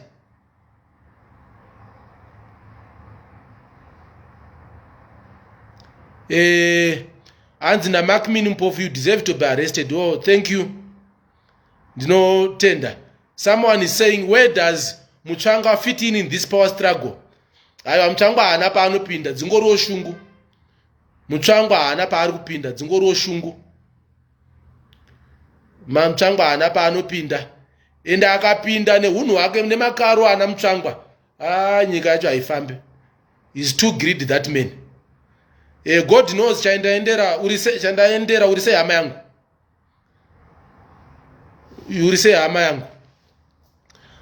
Mumwe ari kubvunza kuti what for? Vanongokusunga ngoda ngokushungurudza, kuda ngokuchipisa kuti tine power. Ndokusaka vamunangagwa vakazotiza kusungwaka. Lino vamwe atitize tinogara muno, tikabuda kunze kudzoka kunozonetsa. This one is saying, when are you going to launch the Fees Manifesto? Tiri kuzolauncha the Fees Manifesto kana tapedza selection yema candidates edu. Tiri kuzolauncha the Fees Manifesto kana tapedza selection yema candidates edu. Uye kana tapedza nhaurirano dzatiri kuita nemamwe ma opposition political parties. Takunzwa kuti tiri kuenda under a coalition here or tiri kuenda takazvimirira se-fees. So the election manifesto is ready. The election manifesto is ready, but we just await for that. Nomet Chiwota ari kunditi ko president vanoda kuita MP futi. I'm a president of a party, yes. But so far political party edu haisati yani ma numbers ekuwina election. But it can be the game changer. Tikafiuda a candidate 10 to 15% at the shy, but nyika inoda 50%, 50 plus 1%. Saka it's of no use fielding a presidential candidate unless takuda edu kuti tikonzere kuti vana veZimbabwe vabatane kugadzirwe GNU, ndio patinogona kufielda a presidential candidate, oro tinenge takuenda navachamisa oro navakasukuere oro nemamwe ma smaller political parties. So muna 2023 I'm very clear that I'm going to stand as an MP unless the party kazo decide kuti no, let's go and get 10 or 15% tikonzere a GNU maZimbabweans aite come together nyika ivakwe. Ndo zviripo. Comrade Shangri-La vari kubvunza kuti why do you seem to have more confidence in Chamisa more than yourself as an opposition leader? I have accepted kuti Chamisa has got the numbers. He's got the numbers. Vanoda chete kungobatsirwa to have a very good team around him, people who are sincere, who can work with him and make sure that he wins. Vane ma excesses or avo just like anyone else. But Vanoda he has got the numbers to win the presidency. So I think he has got the qualities of a good leader, though ideology yavo ndisati ndaiziva or ndisingawirani nayo, but he is a Zimbabwean. I think given support and aine ma checks and balances, he can be an alternative. Vamwe vari kundibvunza kuti why Kasukuere, I believe kuti he has got experience in terms of governance. He has been in Zanu PF. Ane trust also yevamwe vari musystem and anozivawo pakavhiringika. He has got his own excesses. He did not do things right in certain areas, which I think 5 years in exile has taught him something. He is now sober and he can be a unifier. He now knows kuti power temporary and kana akapinda anoziva kuti no, haufanire kusvika kuma extents akadai so, haufanire kudai so.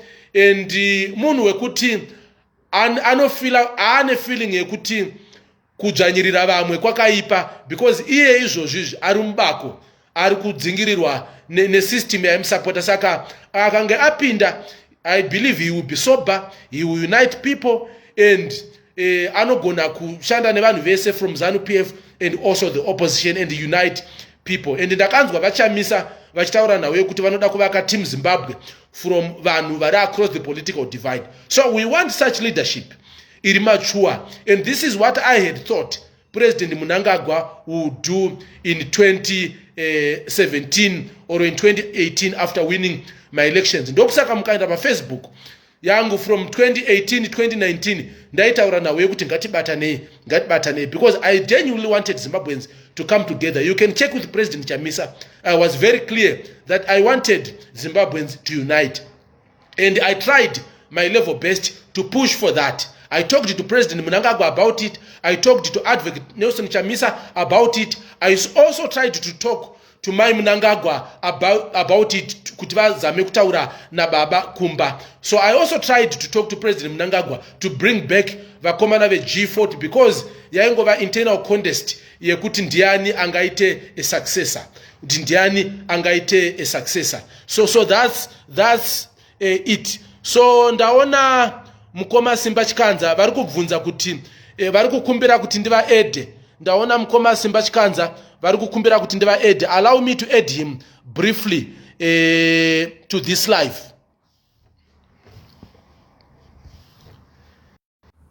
Mukoma Simba, I'm trying to add you kuti muye. I'm trying to add you. Zitare party yedu inonzi Front for Economic Emancipation in Zimbabwe. Our agenda is the genuine economic emancipation of Zimbabweans. We believe kuti Zimbabwe has got all that it needs in terms of resources. We have platinum, we have gold, we have nickel, we have chrome, we have diamonds, we have lithium. But upfumi huri mumaoko evanhu vashoma. Upfumi huri kudyiwa nevashoma. Ruzhinji rwevanhu vari kudya, vari kunhonga svosve nemuromo. So agenda yedu ndeyekuti tiri kuda kuti rifa reZimbabwe ridyiwe nemwana wese. Ma opportunities emuZimbabwe awanikwe nemunhu wese, zvisinei nekuti uri weparty ipi.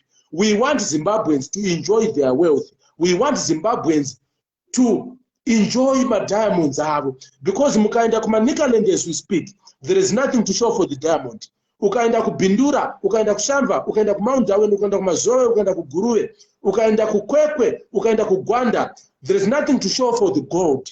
Ukaenda kubikita, there is nothing to show for the diamonds. Ukaenda kubikita zvakare, there is nothing to show for the lithium iri kutorwa nemaChina. Ukaenda kuHwange, there is nothing to show for the coal yese yakatorwa neiri kutorwa. So we want Zimbabweans to enjoy their wealth. Kwete kuti nyika idyiwe nevashoma. Inini ndiri muZanu PF ndakanga ndakagara ndichidya. But I had to think of my brothers. I had to think of my sisters. I had to think of Masawira. Kuti alright, ndini ndega National Political Commission mudzinza redu. Mwana wangu haasi kuzomboita NPC. Ndini ndine access kuna vaMnangagwa. Ko inini ndikafa, hama dzangu dziri kurulaya pandiri dzichazoita sei? So I then decided to say, I have to fight corruption and take Vanata Gwirei, Vana Billy Rottenberg and the other comrade Vanamsarara head on. I knew kuti chii chakanga chiri kuzoitika, but I was ready for it. I knew they would either arrest me, they would suspend me, they would expel me, or they would kill me. But I thought kuti muti watakanga tari kudyara wakanga wakakodzera kuti udyarwe, tichiziva hedu kuti tinogona kudya muchero wawo oro kusadya, tinogona kugara pamumvuri wawo oro kusagara pamumvuri wawo. But vese vakauya shure kwedu vakazvipira kudyara miti vasingatarise kuti vachagara mumvuri ndivo oro vachadya variwo mafruits. And this is the spirit that drives me, and this is the spirit inoita kuti nditino vaMnangagwa, let's find a way of dealing with these issues. Mukoma Chamisa, is there a way to deal with these issues? Mukoma Kasukuere, is there a way? It's not about me being the president, but it's trying to do the best for all Zimbabweans. Even if I don't become a president, I don't care. I don't care. I really don't care about that. But all I want is kuti tisiye legacy yakanaka munyika. Mukoma Simba Chikanza, ndinokudavirai. Ndinokugashira.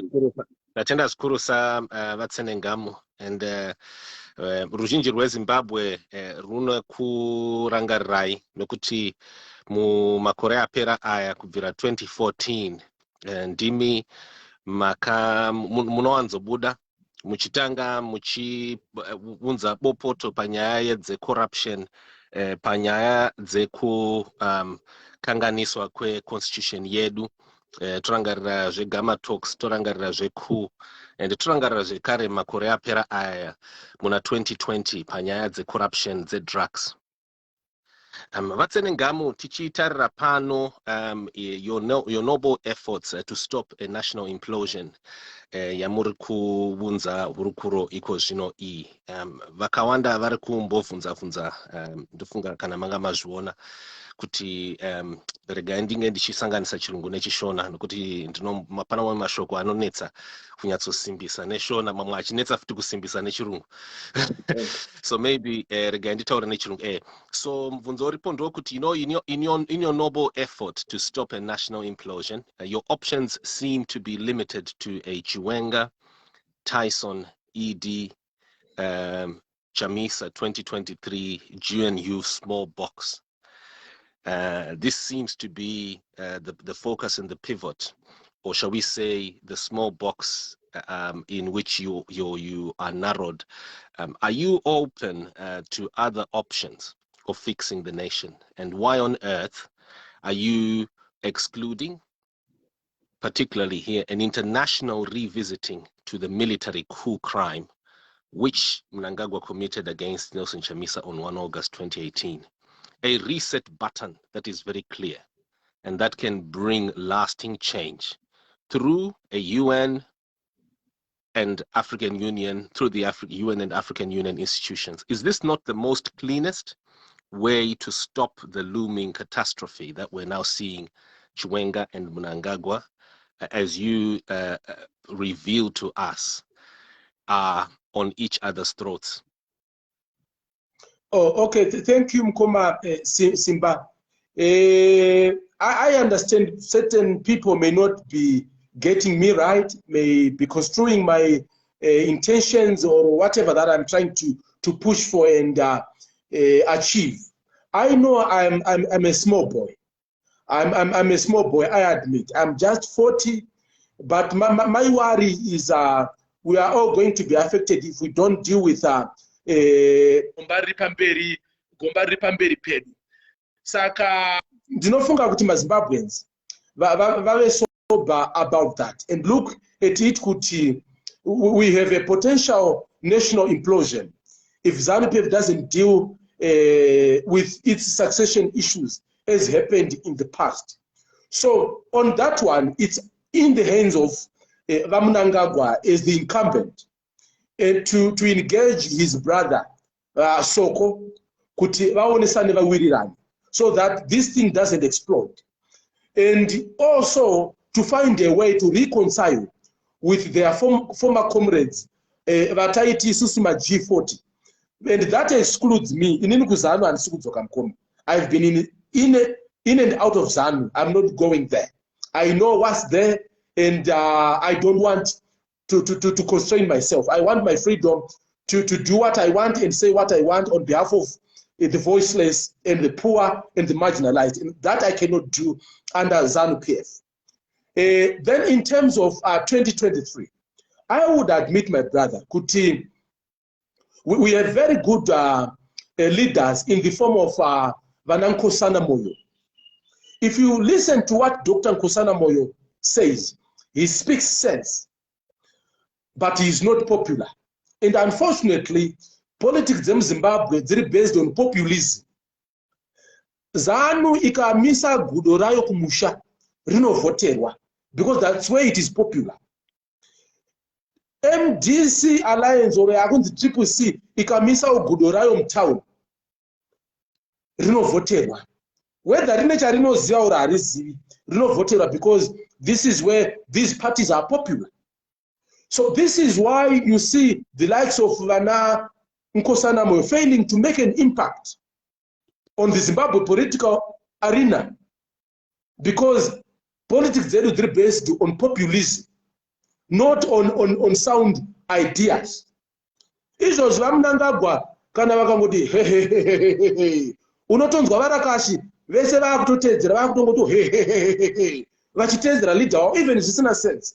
Even Chamisa akangobuda akangoti akangoisa kadot paTwitter, unoona vanhu vese vakungoti dot zvokuti vazive kuti dot ari kurevei. They don't care about that. And don't listen to substance yevamwe vari outside their political formation. It is because of the toxicity and polarization that has been there in our political arena for too long. So I admit that we have some other critical players like Vanankosana Moyo, Vanalove Momaduk, havagone kuwina election, but is a legal guru, is a legal mind that you can count on. Taakutaura zvokuvakanyika. Vanangonzora hongu utengesi hwavo hwakaitwa hwekutengesa MDC nechichi akukona ibva nevava. It's a fact. Vanhu vese vanozviziva. But is a legal expert also because ndo vakagadzira constitution. We must accept that. Andi muri kundinzwa mukoma. Mumwe nemumwe ane ma-strengths ake. Ndokusaka ndiri kufunga kuti GNU ikauya handiti oro Chamisa akawina, oro vangave vakasukuere vakawina, oro dai ndaiva ini ndinowina. Aino hangu kuti vaMnangagwa neZanu yavo kune ma-hardliner havabvume kugadzira GNU kana ivo vakawina. I would think kuti instead yekuti vaChamisa vapike Tsenengamu kumita minister, pikai Nkosana Moyo, maybe vanenge vasina constituents, movaita ka minister. Pikai Love Momadhuku, momita minister. Mukada kupika vana Tsenengamu kuti vane noise. Isu maybe chatinogona kuita ruzha, but kuzono deliver on certain matters we may not be able to do that. I am giving an example. So I think the GNU must be broad-based, but the choices that we have in terms of the candidates that can cause an upset in 2023, or that those who can work together or bring change, ndovandaita confined to either kuna vakasukuere or kuna vaChamisa. You may dislike vakasukuere ne past yavo, but I can tell you kuti he has got a following Zanu PF, and outside Zanu PF kune vanhu vanotomuda. Then lastly, you raised about now August 1. It is an very fortunate incident. Mbunzo report okungotiwo muri kufocus pa kuti vaMnangagwa ngavataure ngavagadzise succession naChiwenga. Ko muri kutaura Mnangagwa kutaura kuti agadzise succession naChamisa. Watinoziva isusu kuti akaitirwa coup yatakaona isusu meso edu muna First Street, a coup that we all saw, we witnessed, we saw it. I think this is the great, I think if you notice the questions here, this is what a lot of people are asking. And why are you limited to this Chiwenga ED succession issue, and you are not exploring all the other options? And then lastly, Tsenengamu, before you end, before you go into your answering, we have on Twitter Space, we're also running a Twitter Space right now. We've got over 400 people listening to you on Twitter Space. Would you be in a position maybe to hear one or two questions as you answer this one? Thank you. All right. August 1, what I know is pane vanhu vakapfurwa who lost their lives in Harare, and it's a very unfortunate incident because I believe that no one must lose their lives on account of politics. And I'm saying this genuinely. Personally, I have learned my lessons. Kuti mu politics atifaniri kurwa, mu politics atifaniri kuurayana, mu politics atifaniri kukuvadzana. Ideas must fight. But then for me to say that it was a coup, I am not sure if we should say that the August 1 incident was a coup by ED against Chamisa. Because my results at 2018, to be frank, akanga asati announced. MDC claim 2.6 million. I think they know better in terms of how they got that number. I would not want to dispute that because maybe they know better. And they say that victory was taken away from us. So I do not want to dismiss that.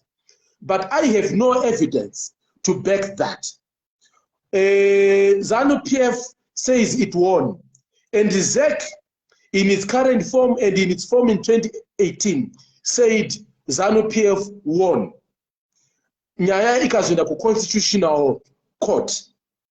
So inini ndinofungira kuti Mukoma, there is a better way of resolving these issues than kurwa, because we end up losing lives unnecessarily.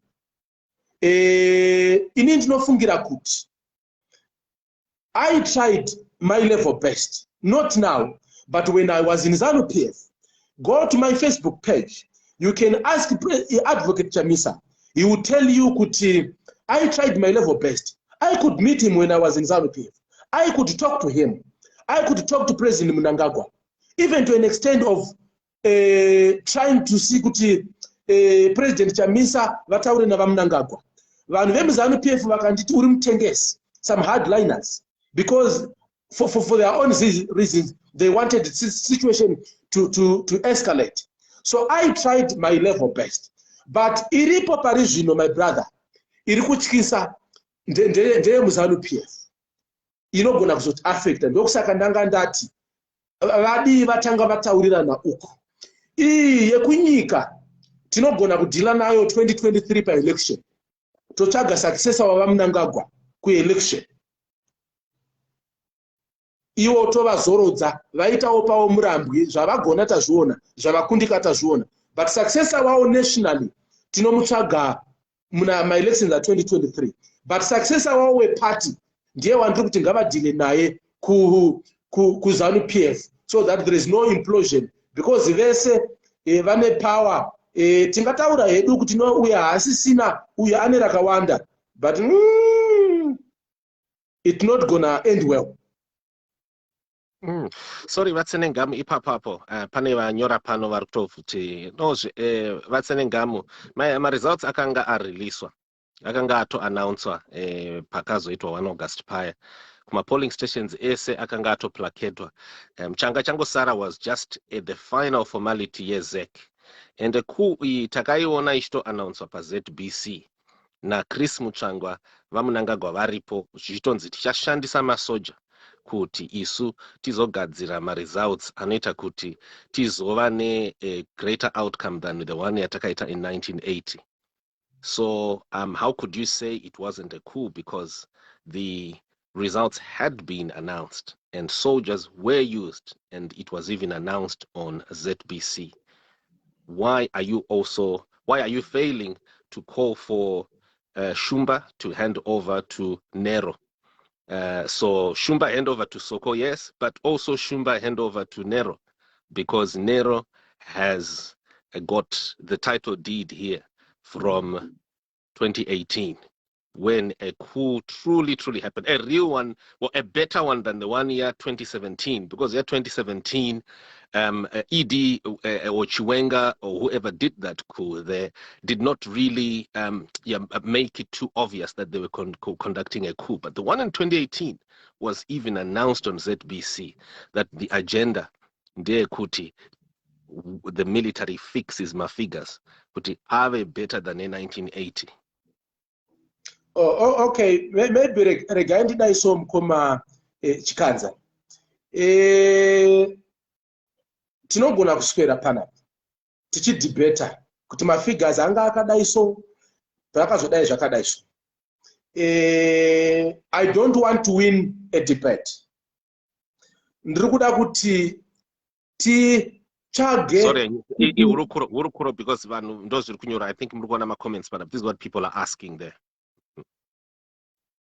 Okay, ndiri kuti inini the best way to deal with these issues, for me, would have been some dialogue, which I also tried to initiate individually as a commissar, then trying to take advantage of the access that I had to President Mnangagwa, and also the access yandaiva nayo kuna advocate chamisa, because I didn't want a situation where Vamunangagwa would lead nyika vaine 2.4 million votes, vachamisa vaine 2.1, but vasiri mu governance. So I thought there was going to be a way in dealing with these issues, because obviously there's no way you could go uchitungamirira uine 2.4 ne difference of 300,000 vanhu 2.1 vari against you. You must get their buy-in. So inini issue yangu yaye kuti we are here now. 2018 is past us. Whatever that happened, I may not be having the details like you are saying, but well, I would say if that is what happened, like you say, it's very unfortunate that it did happen. But I think instead of focusing more on the past, let's find a common ground. Let's come together as a people. I think there is more that can bring us together than that which separates us. Ndaona buru wangu anonzi Washington Nkomo, ndaiva youth chairman naye from 2013, aiva youth chairman wokumat South, akomisa wezanu ikoko. These guys tried to say Tsenengamu dzoka musangano dzoka. I said no, I'm not coming back. So ndaona apo sazvikanzi uri mutengesi ibvapo. Ndakatengesei handisi kudzoka kuzano ende handidzoki. Wow. Tsenengamu pane mungada kungonza one or two of the questions. There's one person I joined aku spaces, anoa akanzi Captain Mukanda. Tunogona ngompa just 30 seconds kungokanda one question and then inina ngudo bandabuda. No, that's okay. Thank you, my brother. Atenda. Captain Mukanda vane picture ya Comrade Josiah Tongogara the late. Munogona ngoti paka 30 seconds kenyu kemvunzo wenyu.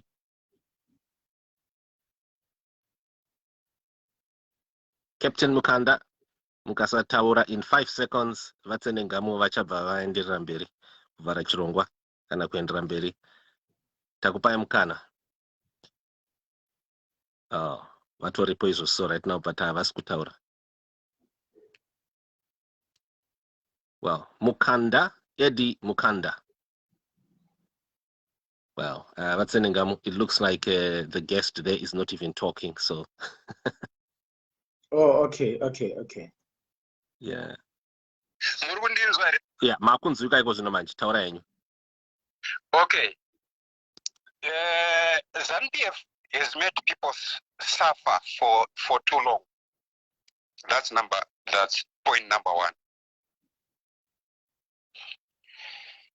Sei vari kuda kungoramba vachingotenderera pachinhu chimwe chete kuti ye Zanu PF ava vakatiza ye Zanu PF ye murambwi ye kasukuwere ye isusu tiri kuti mazimbabwenzi hatichada zveZanu PF, takuda zvezvinhu zvinyowani zvitsva, ndizvo zvinhu zvatakuda.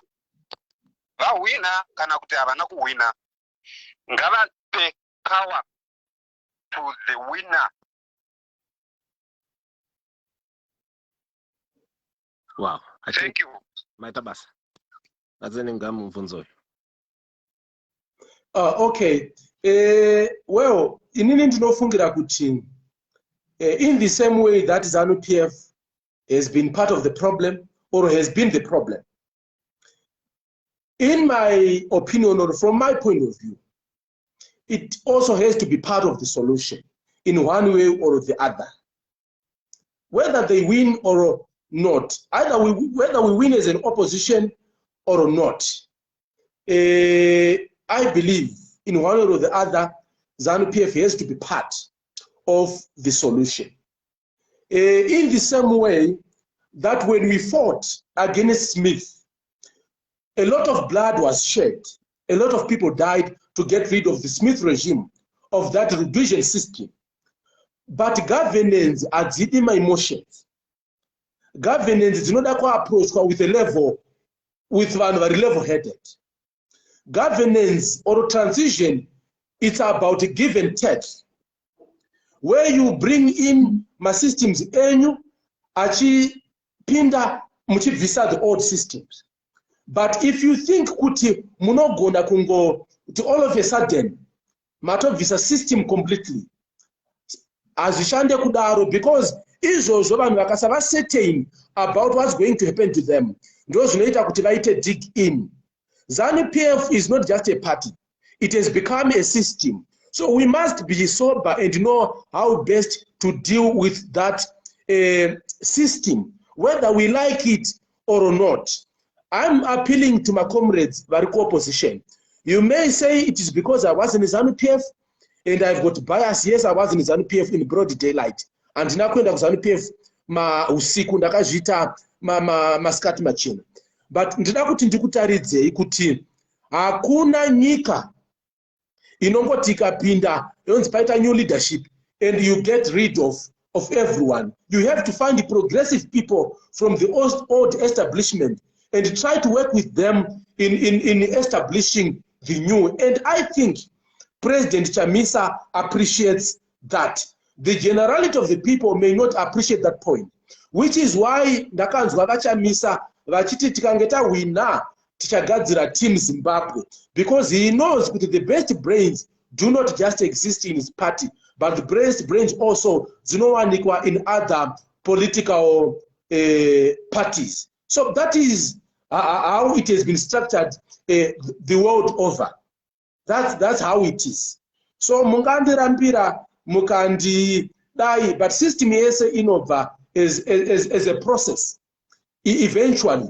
But amugone kungonzi no nhasi tatopinda President Chamisa vapinda vabvisa mapurisa yese, vabvisa judiciary yese, vabvisa security sector yese, vatobvisa mapemsec ese, vatodini. Hakuna nyika inooperator ichidaro. Makomrades pavakanga vari kuhondo vainyeperana zvamuri kunyeperana zvokuti tikapinda tiri kubvisa system yese.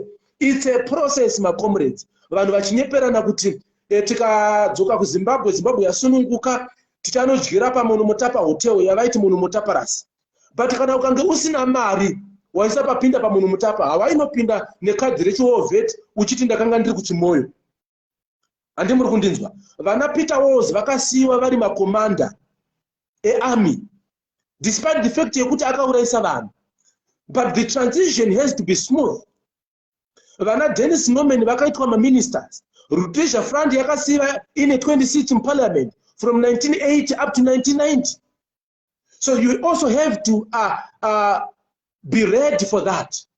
Even Vana Mandela, as much as akagariswa mujeri for 27 years, vaka-embrace the god laws, the apartheid, kuti vagare stabilize a system ye South Africa.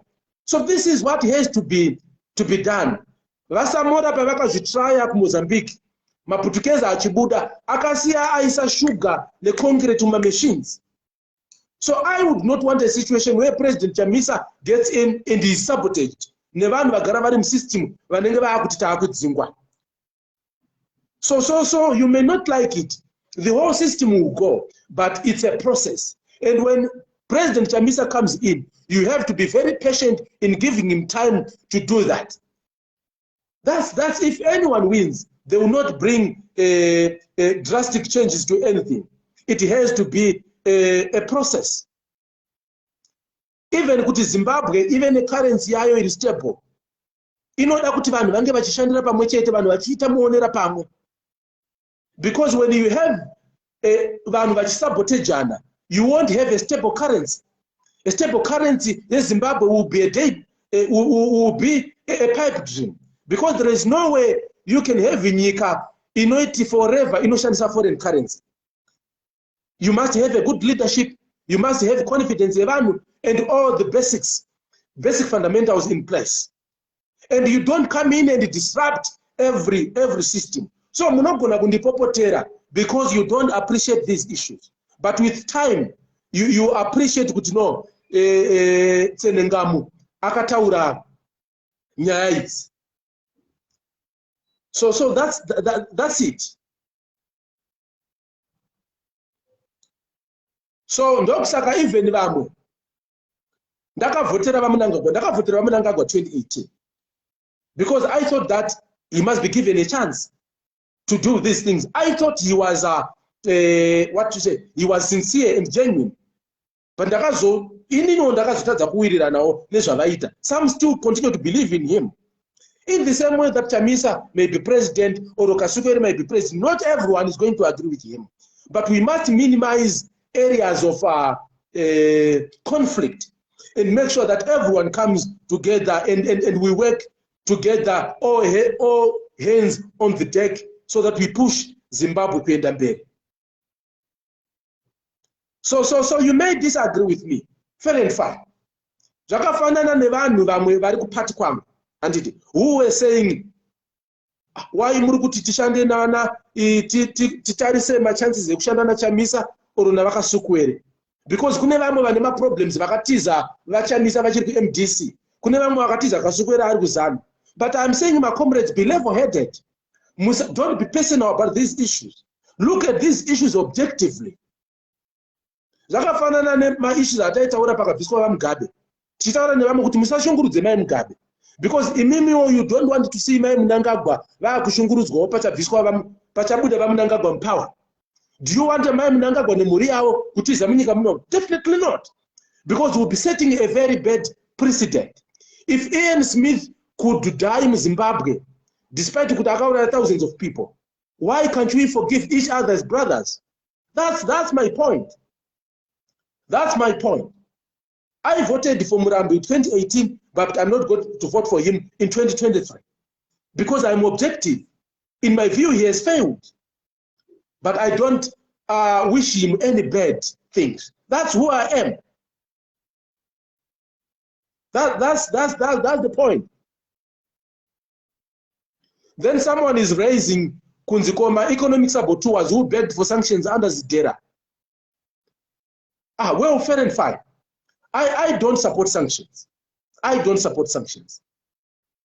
But my issue is, as much as sanctions must go, if you read Zidera, read very clear about my measures anotorwa neAmerica over my directors avo ariku IMF neku World Bank. In some way, those sanctions have affected Zimbabweans, and I would say out of the 100 economic problems that we have, maybe they have a 20 or a 25% contribution to the problems. But 75% of the problems that we have are because of Zanu PF corruption, are because of looting of the elite by the elite. It is because of economic mismanagement. It is because of misplaced priorities. It is because of greedy. It is because of selfishness. It is because of inconsistency in terms of policies. It is also because of having the wrong policies in place. So yes, sanctions must be removed, but haabviswe nekumacha sezvataita tiri kukuzana. Haabviswe nekunyora petition, because America will not listen to that. Haabviswe nekuita gala, because America won't be listening to that. America ine ma-conditions hawo. So kana mtida kuti ma-sanctions aAmerica haabviswe, munoziva zvekuita. But I believe that Zimbabwe, if it had a good leadership, good policies, if we could deal with corruption and looting, if we could have a good priorities and work together, we can come out of this a mess that we find ourselves in, even with sanctions. Because Smith did better. My sanctions are repo. My sanctions are repo. Smith did better. From 1965 up to 1980. Zvese zvaakavaka izvi. Akavaka ma-sanctions aripo. Iyo Rufaro Stadium yakavakwa munguva yema-sanctions. Isusu tine diamond, tine platinum, tine chrome, tine lithium, tine gas, tine coal. What do we have to show for that? We have granite. We have nothing to show for it. We have very rich individuals and very poor communities and a very poor country. Mutsvangwa ari kudya on behalf of everyone. Vakuru vari mupower vari kudya on behalf of everyone. Why do we have people vanoti anodya nzou, odya buffalo, odya mombe, odya mbudzi, odya hwai, odya tsuro, obva ati futi nembeva ndezvake? Ko zvevarombo zviri kupi?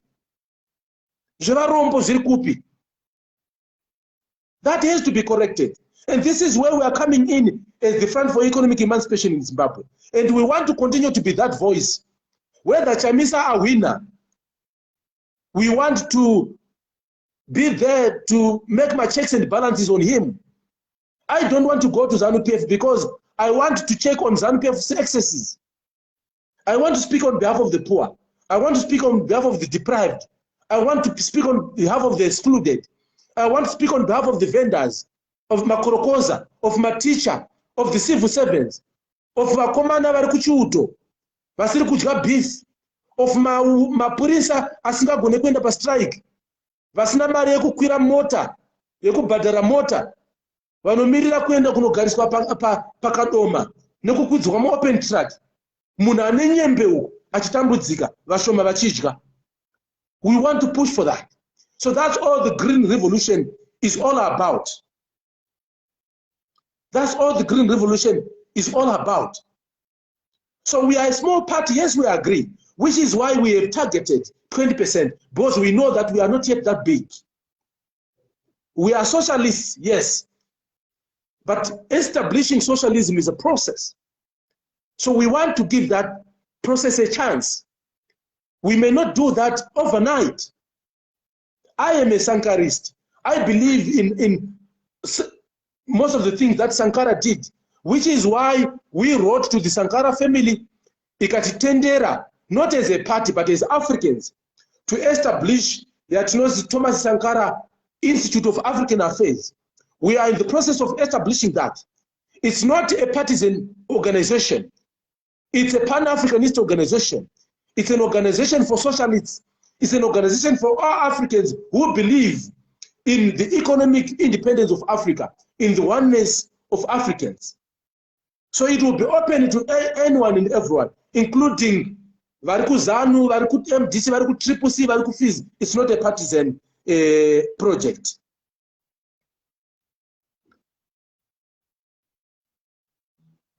Good. I think I've done enough justice to the questions that I saw. Pana abvunza zvikanzi mai Mugabe vari kupinda vasuwa. Kana neniwo mwene wazvo ndavasuwa. Ndakambofamba navo mai Mugabe tikazopesana zvedu panhau yavaMnangagwa. Zvimwe havo vaitaura chokwadi, zvimwe havo vaizoendawo kuma excesses. In retrospect ukataurawo zvimwe zvavakataura unogona kutoti but mukadzi uyu akanga aine muono, but apa sandizvo. Saka ndo zviripo. Ndinoti hangu kuna mai Mugabe mwene wazvo, inini pandakatadza ndinokumbira ruregerero. Kana pane pandakakutadzirai mukuziva nekusaziva, aiwa ndiregerere aya mai vangu, ndiregerere imwene wazvo. Zvimwe zvamakataura ichokwadi, zvimwewo zvacho aiwa ndofunga kuti zvakanga zvisiri right. Ndokusaka takanga tisiri kuwirirana. Ndotora zvakare mukana uno kuti kuna mai Mujuru amai, we may have crossed each other's path, or I may have crossed your path. Mukuziva nemusaziva, ndinokukumbirai mumweya waMwari kuti mundiregerere kana muchikunda kundiregerera pane zvandakakutadzirai oro zvandakavhiringidza mukurarama kwenyu oro mupolitics dzenyu. Mukange mandiregerera ndokutiwo Mwari vandiregerere. Sezvandakaitawo zvakare panguva yandakaloncha Front for Economic Emancipation in Zimbabwe musi wa6 November muHarare, where I apologized to Zimbabweans vandakatadzira mazuva andaiva muZanu PF. Ndoda kuti nditi ndiregererei pane vandakakanganisira, maybe through violence. Handina hangu wandakauraya, but maybe I would have done things better when I was youth chairman weWard, when I was deputy commissar weProvince, or when I was youth chairman my central, and when I was national political commissar weZanu PF. Whatever that I did chiri wrong, ndakakumbira ruregerero kumaZimbabweans, not because I want everyone andivotere. It's not because I'm doing this for political expediency, but I want to have peace with my past. I regret some of the things that I did genuinely. I regret what I did genuinely. Ndiri kuona hangu Markman Mpofu ari kuti it's called outside Zanu PF. Vakomana regai ndikutaurirei, hapana chinodziya muZanu PF. And there is nothing called Zanu PF. Imimi kutouya pano pa Facebook live yangu kuti munditevere. It's because muri kutoona kuti ndiripo. Dai ndakapera hamaiuya kunonyora kuti wapera. Kutonditevera kureva kuti ndiripo, but somehow munenge muchitongorwadziwawo neni zvenyu. Because ndiri kuramba kudzokera kuZanu. Aiwa kuZanu handichadzoka kufane kuora. Whether ndasungwa, ndarohwa, ndaurayiwa, kuZanu handidini. Handidzoki. I'm not coming back there. You may laugh at me and say whatever. Vazhinji vacho hamutorina chaminacho, muri kuti it's called outside Zanu. MuZanu munodziya chete kana uchiluta. Kana usiri luta hapana chaunowana. Hapana chaunowana. Ini ndakatomboita Central Committee. Ndikaita National Political Commissar. Bvunzai vaMunangagwa. I could go to his office kana ndine zvandaida ndichipiwa oro ndisine ndichingonovaudzawo zvandaivaudza. Ndakatombodya. Imi muri kungogwauta hamuna. It's not called outside Zanu PF. I regained my freedom. I regained my conscience. I can do whatever that I want. I can say whatever that I want. I can associate with whoever I want. And imimi, you cannot do that. Muritori pa uranda. So it's not called outside Zanu PF. Baba mnini tiri musango wenje vari kupindura muri sei baba Emma. Ndiri right muningi nakuri sei kuchiredzi. Ona handichiti baba mnini makandiseka kuti ndine Honda Fit. Ndikati aiwa ini yangu Honda Fit ndeye kutenga. Saka handichitongokuwanzirai hangu muningi wangu kuti tiri musango wenje akatengerwa nemusangano. Ndiri ngokuwanzira semuningi wangu. Nothing personal. Because you are one person I can joke with. Navana Frank Ziyambi nevamwe. But vamwe vanobva vatoita personal. Yekuti vakatondiona vanoda kundiuraya. Kana mandiuraya mozoita sei? Makore angu andaifana kurarama munomatora. Mozodii? Kana mukandisunga zvinodzikisa rate here? Zvinowedzera salary yevanhu here? Zvinodzikisa chingwa here? Zvinopedza corruption here? Saka, well, that's it. So I know my brother tiri musango wenje achandipindura. Aiwa pachedi mwana wa baba. Pachedi mwana wa baba. So yes, kumaZanu PF ndakadhakwa, tuma hardliners opposition ndakadhakwa, and I have accepted that. And kune vamwe vakanda acceptawo naizvozvo vandiri kushandawo navo. I cannot work with everyone. I cannot work with everyone, both as munhu wese anondida. Mukoma tiri musango wenje, you have requested kujoiniswa palive. Tozoita next time bamnini. Tozoita next time kwamuri mimi tozoita next time. Maybe regai ndikumbire Ruramai Chitsike a requesta kuti ndimuedhe for now. Ndimbomuedha ndinzwe kuti Ruramai ari kuti kudi. I'm trying to add Ruramai. Hi Ruramai. How are you? I'm good. How are you? I'm fine, thank you. I was just listening to you when you're talking about Rhodesia being better than Zimbabwe. Have you put into consideration in terms of how Black people were living in Rhodesia at the time and in terms of what has changed now? And also, I think when the coup happened, ED was out of the country and General Chiwenga basically waited for him to be made president. And in terms of what you people are bringing up, and you just shit stirring a bit. You know, I'm not sure what you're trying to prove, right? Is it good for the nation at this time to start up with some form of gossip? It's not even a gossip, it's more like a conspiracy theory.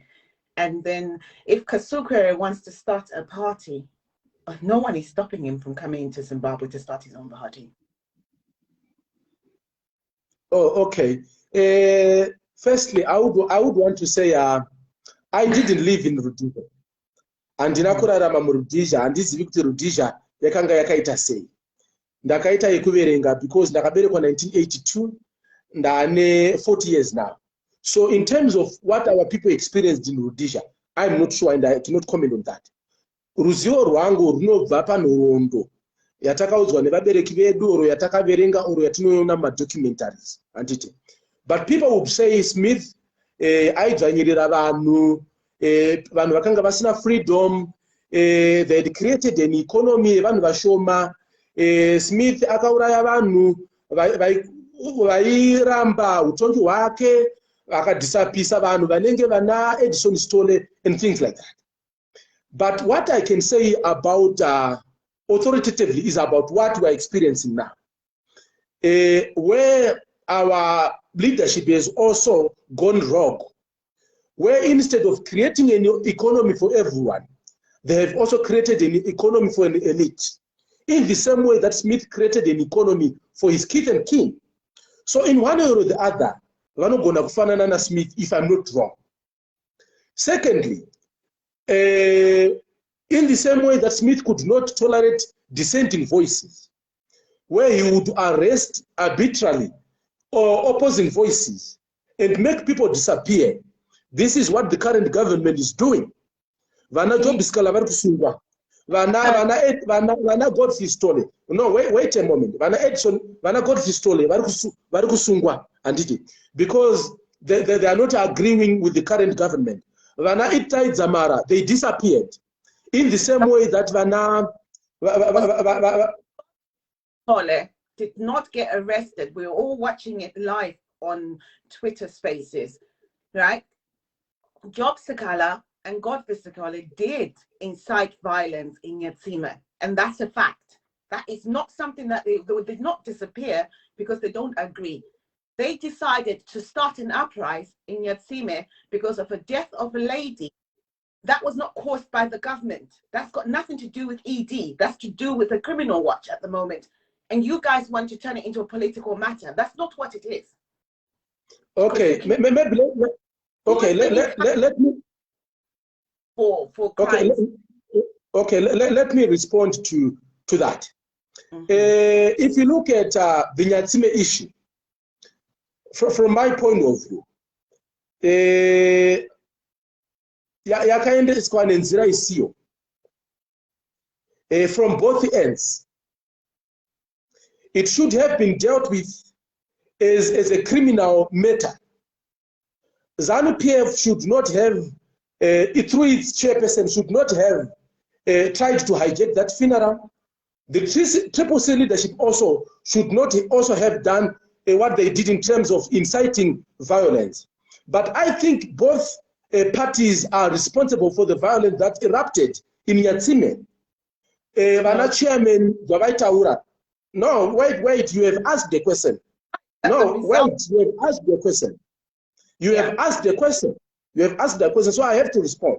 We don't want to engage in a debate. Of course not. I think if you pose questions that I might have the chance to respond. We may not agree, and we are not going to agree on everything. But I'm giving you my point of view and how I take things. You obviously have your own views and opinion over everything. And that's your right. And I also have that right. So we must allow that to happen. So from my point of view, both parties should not have allowed the situation in Nyatsime to escalate. The murder of More Blessing Ali, may her soul rest in peace, was very, very unfortunate.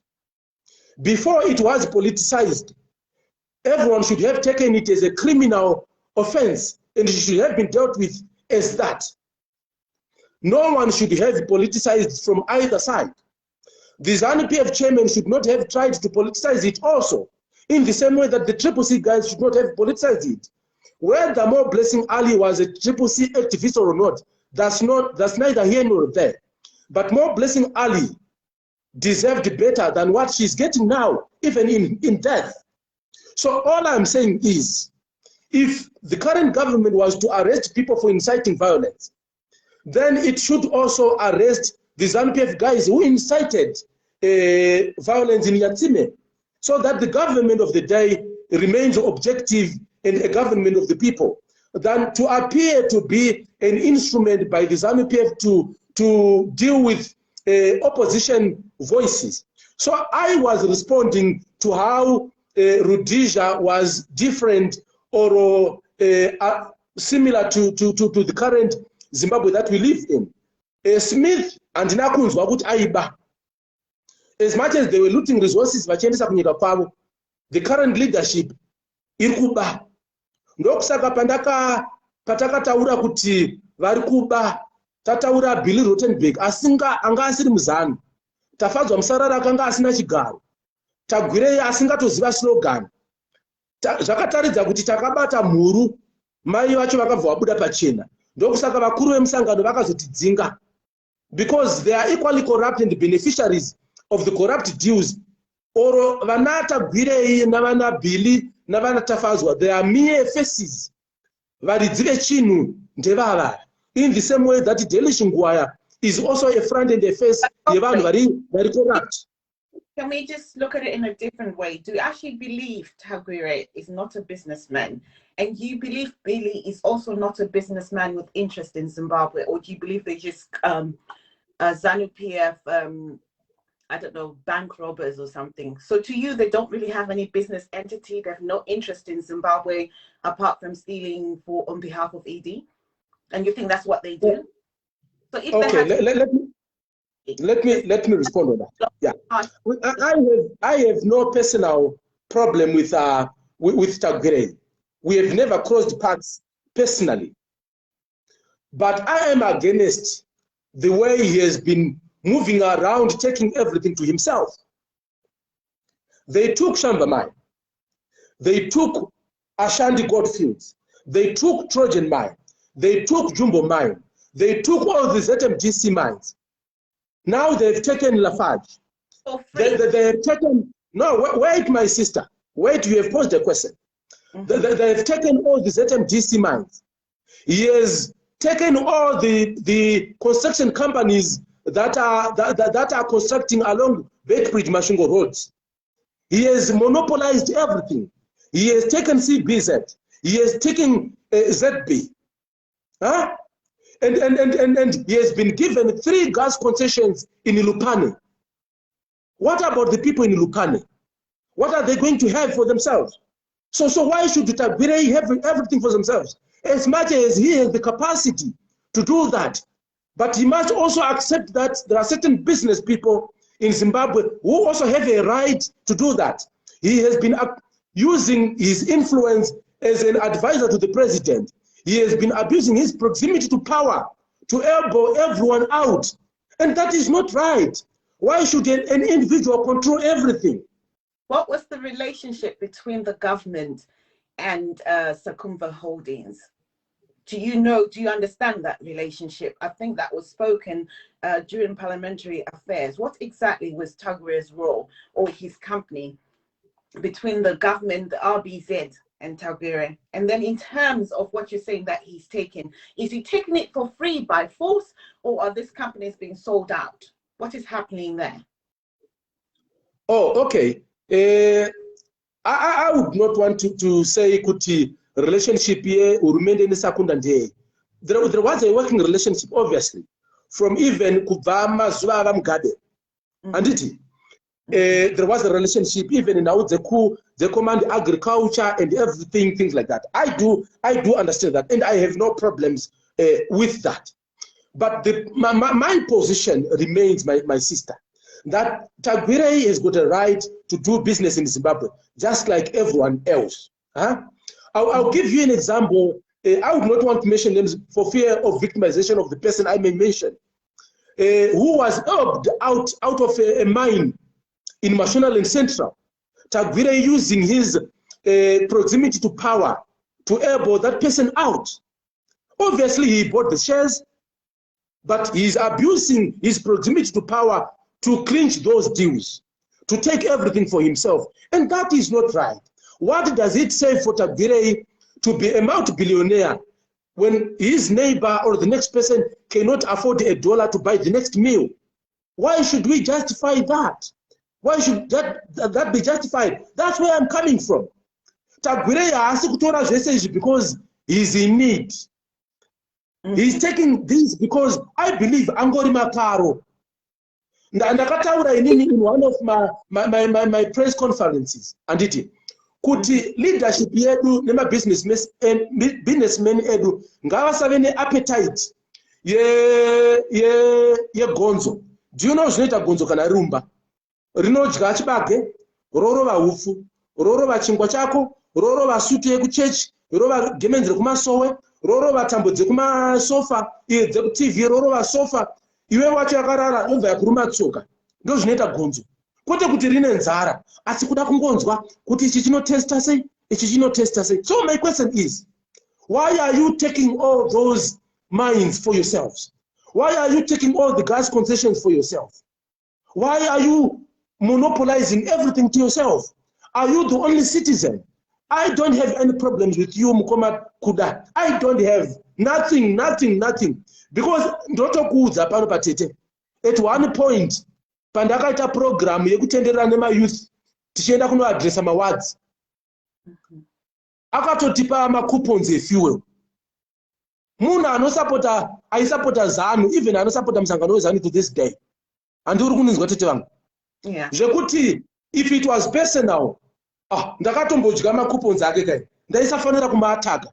But I'm looking at the bigger picture and saying, okay, inini ndiri kudya out of whatever that my brother is doing, what about the rest of the people? What about all the people he is disadvantaging? Why is that happening? So you may not agree to that, obviously. But I don't think that it is right, my dear sister. No, ndiri kukumbira vanhu vari mu comment section. No, don't insult my sister. She has a right to have a view. Don't insult her. I'm okay with them. I'm used to it. Don't worry about it. They're just small people. But you need to look in terms of what Tagore does and then investigate his business, the business that he does, and not for himself.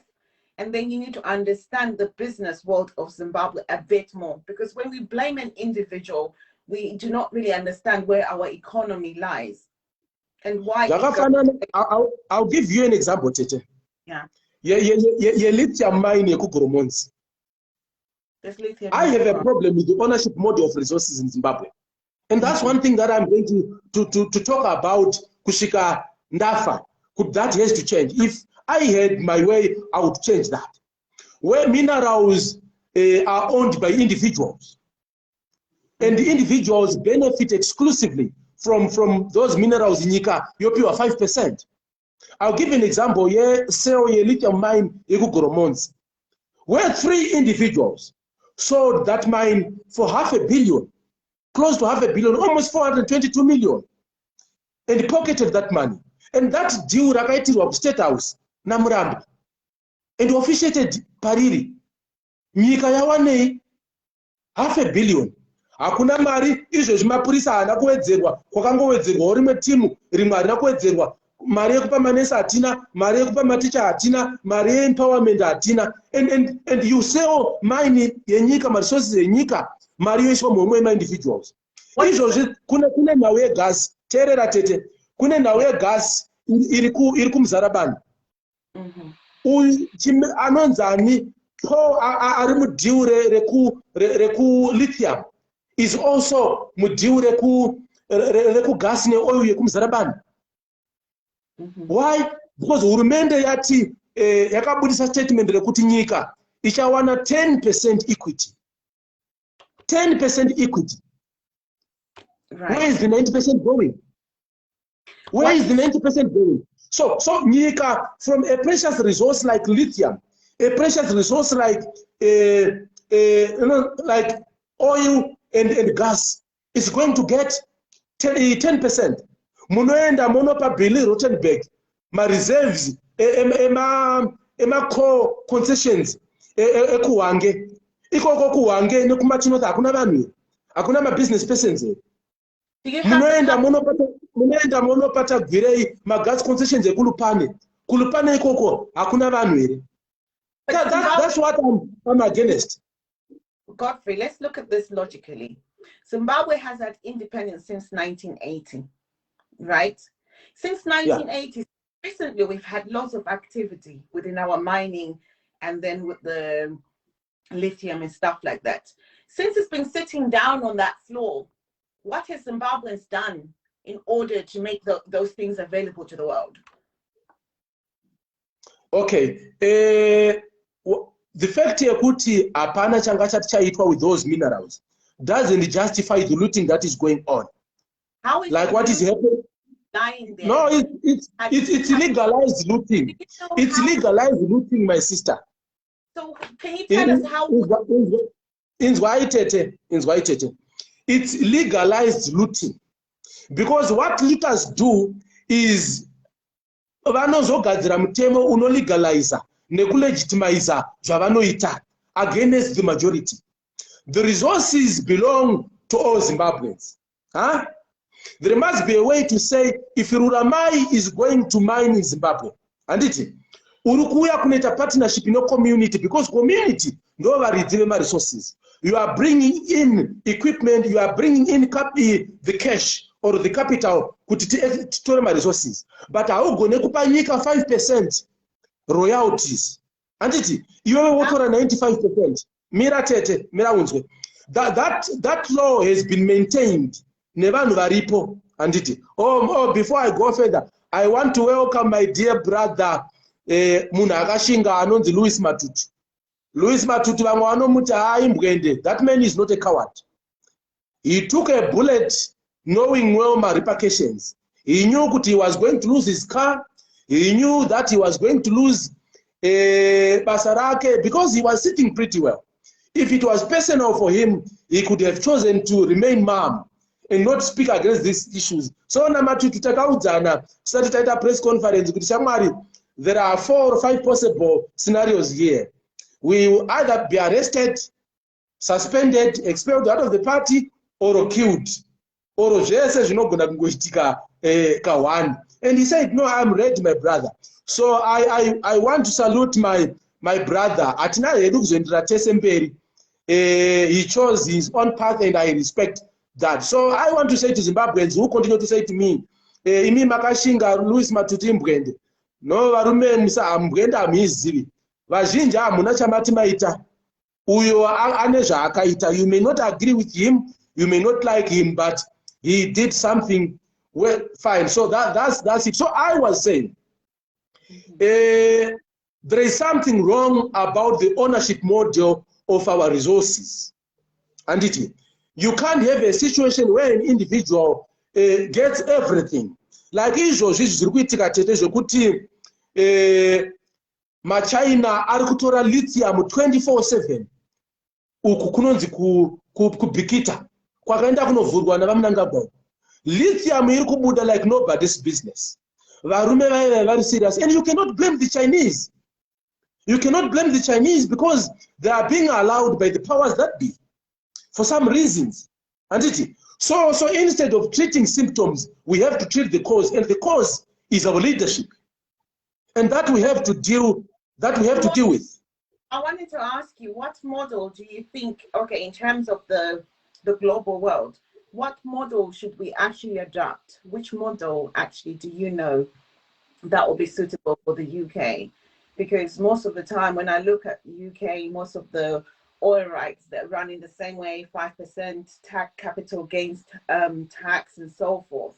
So which model do you suggest for Zimbabwe, who have no technical how, who don't have capital, who lacks a lot of things in terms of all these things that are basically not helping us? So what model would you suggest the government takes when in fact maybe lithium is only valid for a few years, and then after we move on to new technology? How do we make that accessible to the world in order for a country to benefit when our own people know how? Oh, okay. Welcome, comrade Itaita Ona Mchema. Welcome, my brother. In any model, I don't think it is the best. Is one, no individual must be allowed to take exclusive ownership of our resources. Mineral rights must remain in the hands of the state. And then my communities, I'll give an example. Kurushinga Munyamananya Ward 19. whatever minerals that is there belongs to that community. True. If Rurama is going to come to exploit that, we must come up with a joint venture where the contribution of the community is their resources to that venture. And the contribution of the investor who is coming is the money, the machinery, and the technology to exploit those resources. Then we agree on a certain percentage of ownership. Let's say 70-30, 60-40, something that is acceptable on both ends. Because we don't want a scenario where an individual takes our lithium, our gold, our diamond, our platinum, and everything. Then at his own will, under what they call corporate social responsibilities, also to vakera toilet kana ada. We don't want that. We want to build our own toilets, to drill balls for ourselves, kuzisira ma roads, kuvaka ma clinics, kuvaka zvipatara zvedu, using our own resources. And that is possible. I'll tell you why. If in a word, if you give them a trust, and it, which is properly managed on the business approach, not the slogan. Motor employer, mama engineers, motor employer, vanoziva business and everything. Voziva ku manage that trust. Nema proceeds are let's say from the 30 or 35%, it could own one community in the exploitation of their resources. Communities won't be looking up to Urumende, Kutingaiti, Vakrecha, Katingaiti, maybe for bigger projects. But on these small things, vanokwanisa kuzvitira zvinhu zvavo vega. But as we speak, imimi mukatongorova nhoro yenyu handiti muri kutodya zvese nemabhonzo nei hapana checommunity, and we must deal with that. But then when you look at devolution, and then you look at the role of the MP, and then you look at all the heads of communities, what are they doing in order to gain that relevance, in order to get that for the people? Are we putting the right people in the communities? Look at now, we've got oil in Mzarabani, right? Before that oil was drilled out, what has been put in place in order for that community to be the hub of its own economy, right? Okay. And this is what I have in terms of parliamentaries and everyone else, because the government seems to be doing from a top level, but from the bottom up, I'm not seeing that leadership taking place, because we can't just blame everything on the government when the community itself, with how they elect their own leaders, are not being represented in the right direction in terms of social responsibility that are owed to them through their minerals. So who do you blame for that? I cannot blame the Chinese who are coming in to take everything from us, because the environment is conducive for them to do that. The Belarusians who destroyed our rivers, vachita gold panning, vana veZimbabwe vachisungwa vachinzi varikuita chikorokoza, vakapiwa ma special grant anosainwa na president, Belarusians. So you cannot blame the Belarusians for destroying our rivers. We have to blame ourselves through our leadership for allowing this to happen. So in terms of leadership, this is the reason why we find ourselves in this situation, because we have a leadership crisis at a local level, at a community level, and also at a national level. Kumzarabani havagoni kutaura, because Minister weEnergy akabva aitwa soda zhemu, akangonhongwawo zvake soda zhemu mukoma wangu, akatouyawo mumusangano ndichimuona, akatomborambirwa CV rake tikamurwira kuti apinde. Akanhongwa kuti aitwe Minister of Energy, not because ane chaanoziva kuenergy, but senzira yekunyararidzwa kuti oil negasi zvitorwe abatsire kunyararidza Mzarabani. Handiti muri kundinzwa? So vanhu havana leadership. So Mzarabani must think of finding another leader if they want a voice rinovamiririra, or else vachakontinya vachitambudzika, because pandaita tour yekuenda kumaCentral, like I said, papresa yangu ndabvunza vanhu vekumzarabani nembire kuti muri kuwanei, vakati atakanzi tichachererwa zvibhorani. So gas neoil zvirora kuenda in exchange for mvura. That's a pathetic situation. Uyo anonzi Douglas Karoro wekuzonzi aba fertilizer akaisirwa ipauminister. Akaisirwa pauminister because vakuru vane zvavari kuziva kuti zviri kuwanikwa kukanyemba. So vakamisa sechivhara muromo kuti avabatsire kunyararidza vana vembire kuti vakuru vagovane inonzi chi Kanyemba, because Kanyemba land yekukanyemba as we speak kurira kuvakwa a new city haichagoverwa pamushumbi yakugoverwa Bomira comrade yakugoverwa kuHarare.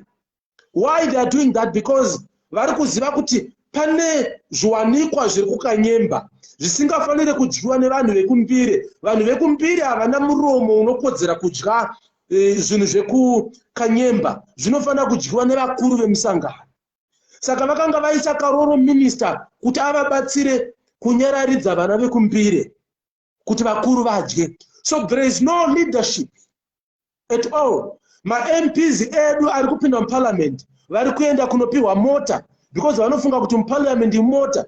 Ini ndakanga ndine mota iyi mbishi yandakapiwa paZanu PF HQ, but I chose to leave it because hazvina future and it's working against the future yemaZimbabweans.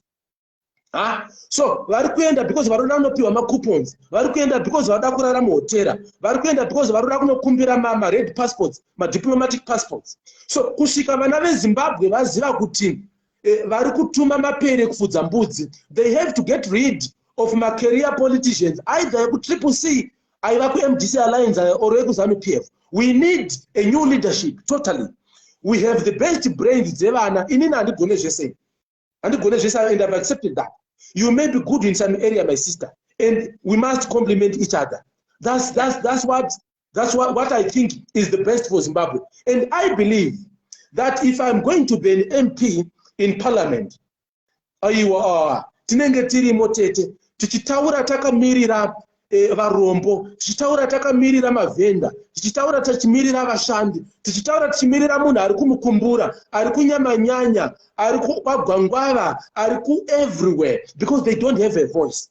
Vakuru vavo vari in these big political parties vakataura vanotya kudzingwa. Ndokusaka makaona muparliament muine whipping system.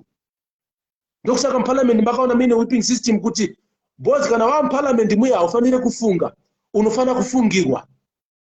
Vanofanira kukuudza zvekuita nezvekutaura.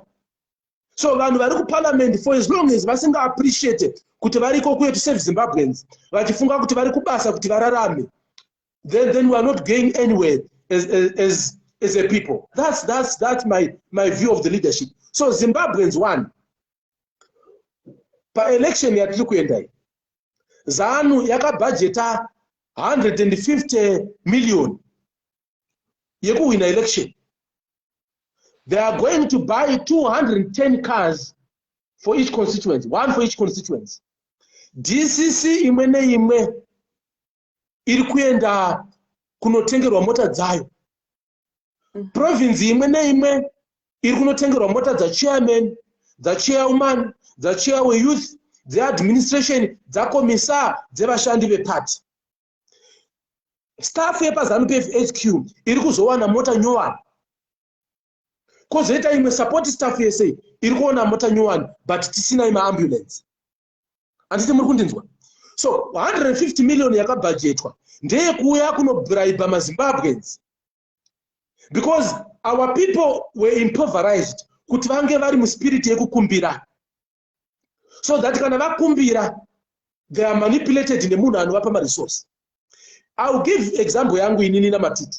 Taifanira kunge takanyarara because salary yataiwana yaibva kune munhu aibhena mari mustreet oisa mari kuaccount yeZanu PF, isusu tozopiwa masalary. Salary yataipiwa yaMatutu yanga yakatowanda kudarika yangu yaigona kupa madoctors 2 or 3 nekungoita chibhakera chete kusimudza slogan kudai uchinzi ndiri komisa, but ruzhinji rwevanhu ruchitambudzika. So for as long as we have a leadership that is selfish, that is self-centered, that is not compassionate, that is not sincere nevanhu, vanhu vedu vacharamba vachitambudzika. Mukaenda kunovhotera vanhu vari kuuya ne150 million yekukunyepudzai, vari kuda mukana wekuba matrillions and stealing from your future. So Zimbabweans must know that.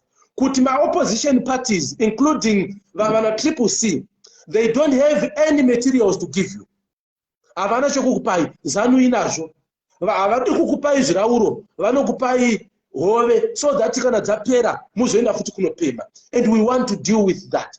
So Maria Zanu, my comrades, vana veZimbabwe, torai mudye, imari yemapenzi, idyai zvemarombe, idyai, but musavavhotere because imari yenyu haisi kubva kuZanu. Vote for a responsible leadership. Are you the responsible leadership to vote for then? You can be part of that leadership. You and me can be part of the leadership. Are you the one who's responsible enough for us to vote for?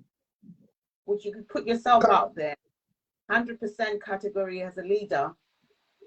No, I have said I'm a president of my party, but I've accepted the fact that for now our party doesn't have the numbers to win an election, which is why we have considered to support Nelson Chamisa to get rid of the rotten Zanu PF system. But you're conflicting and which is why, listen, my brother, which is why I have said, Mutim, vanhu avasima striker. Amesa amubvi kumashure kukuda kuya kunomisa. Vamwe vanenge vari madefender, vamwe midfielders, vamwe vanenge vari mumawing, vamwe vari pakata. Vamwe vanorova back and forth, vachitora bhora kumashure vachikanda kumberi, vachidzoka uko. That's how the game is played. Vamwe vanenge vari kunze kweground vachinhonga mabhora vachidzosa mukati. So we want to make sure that we come up with a formidable team that will give Zanu PF a good run for their money in 2023. And I have accepted, my sister, listen, I have accepted that I cannot win an election in 2023. That's a fact. Why should ndinotambisire imunyu inzwa ruramai ndinotambisire imunyu kurunga makonzo. But Gordon, my numbers can make a difference. If my numbers can make a difference if I support someone else, or my numbers can make a difference if I support someone else, and that someone else is not in Zanu PF. Okay, but I know you don't like because Zanu PF as a system is rotten to the core. Is rotten to the core. Yeah, we hear you on that one. But what I'm trying to say is you are basically supporting a person who does not even have a constitution, who doesn't have any structures. How do you know that when you become part of that system, you're worth anything? And how do you know, in terms of that, doesn't that scare you that you're actually giving our country to a person who does not understand what a structure is? Oh, okay. I will say this. I have been told that the MDC do not have a constitution, that for now they don't have a structure, which is fair and fine. But I will tell you this. I think the MDC must continue the Triple C must continue not to have a structure for now, and not to have a constitution, because it is Zanu PF that is worried about the Triple C not having a constitution. Ukaona Zanu PF ichiti gadzirisa yapa, it's not because they wish you any good. It's because they know there are advantages out of what they are telling you to do. So for as long as that advice is coming from Zanu PF,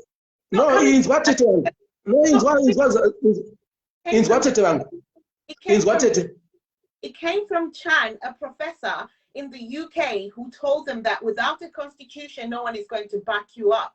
And without that, no voter in their right mind who just signed for someone with a written contract with nothing on it to say, can you run Zimbabwe as you wish? Isn't that aren't you leading us into a very dangerous path by asking us to support? Listen to me. Listen to me, my sister. Listen to me, my sister. No, inzwa sister wangu. Yeah. Zanu in a constitution which they don't follow. Murukunzwa tete. Inini ndakadzingwa unconstitutionally. The Zanu PF constitution says I should have been given a prohibition order. I should have been arraigned before a disciplinary committee. I should have been given my charge sheet.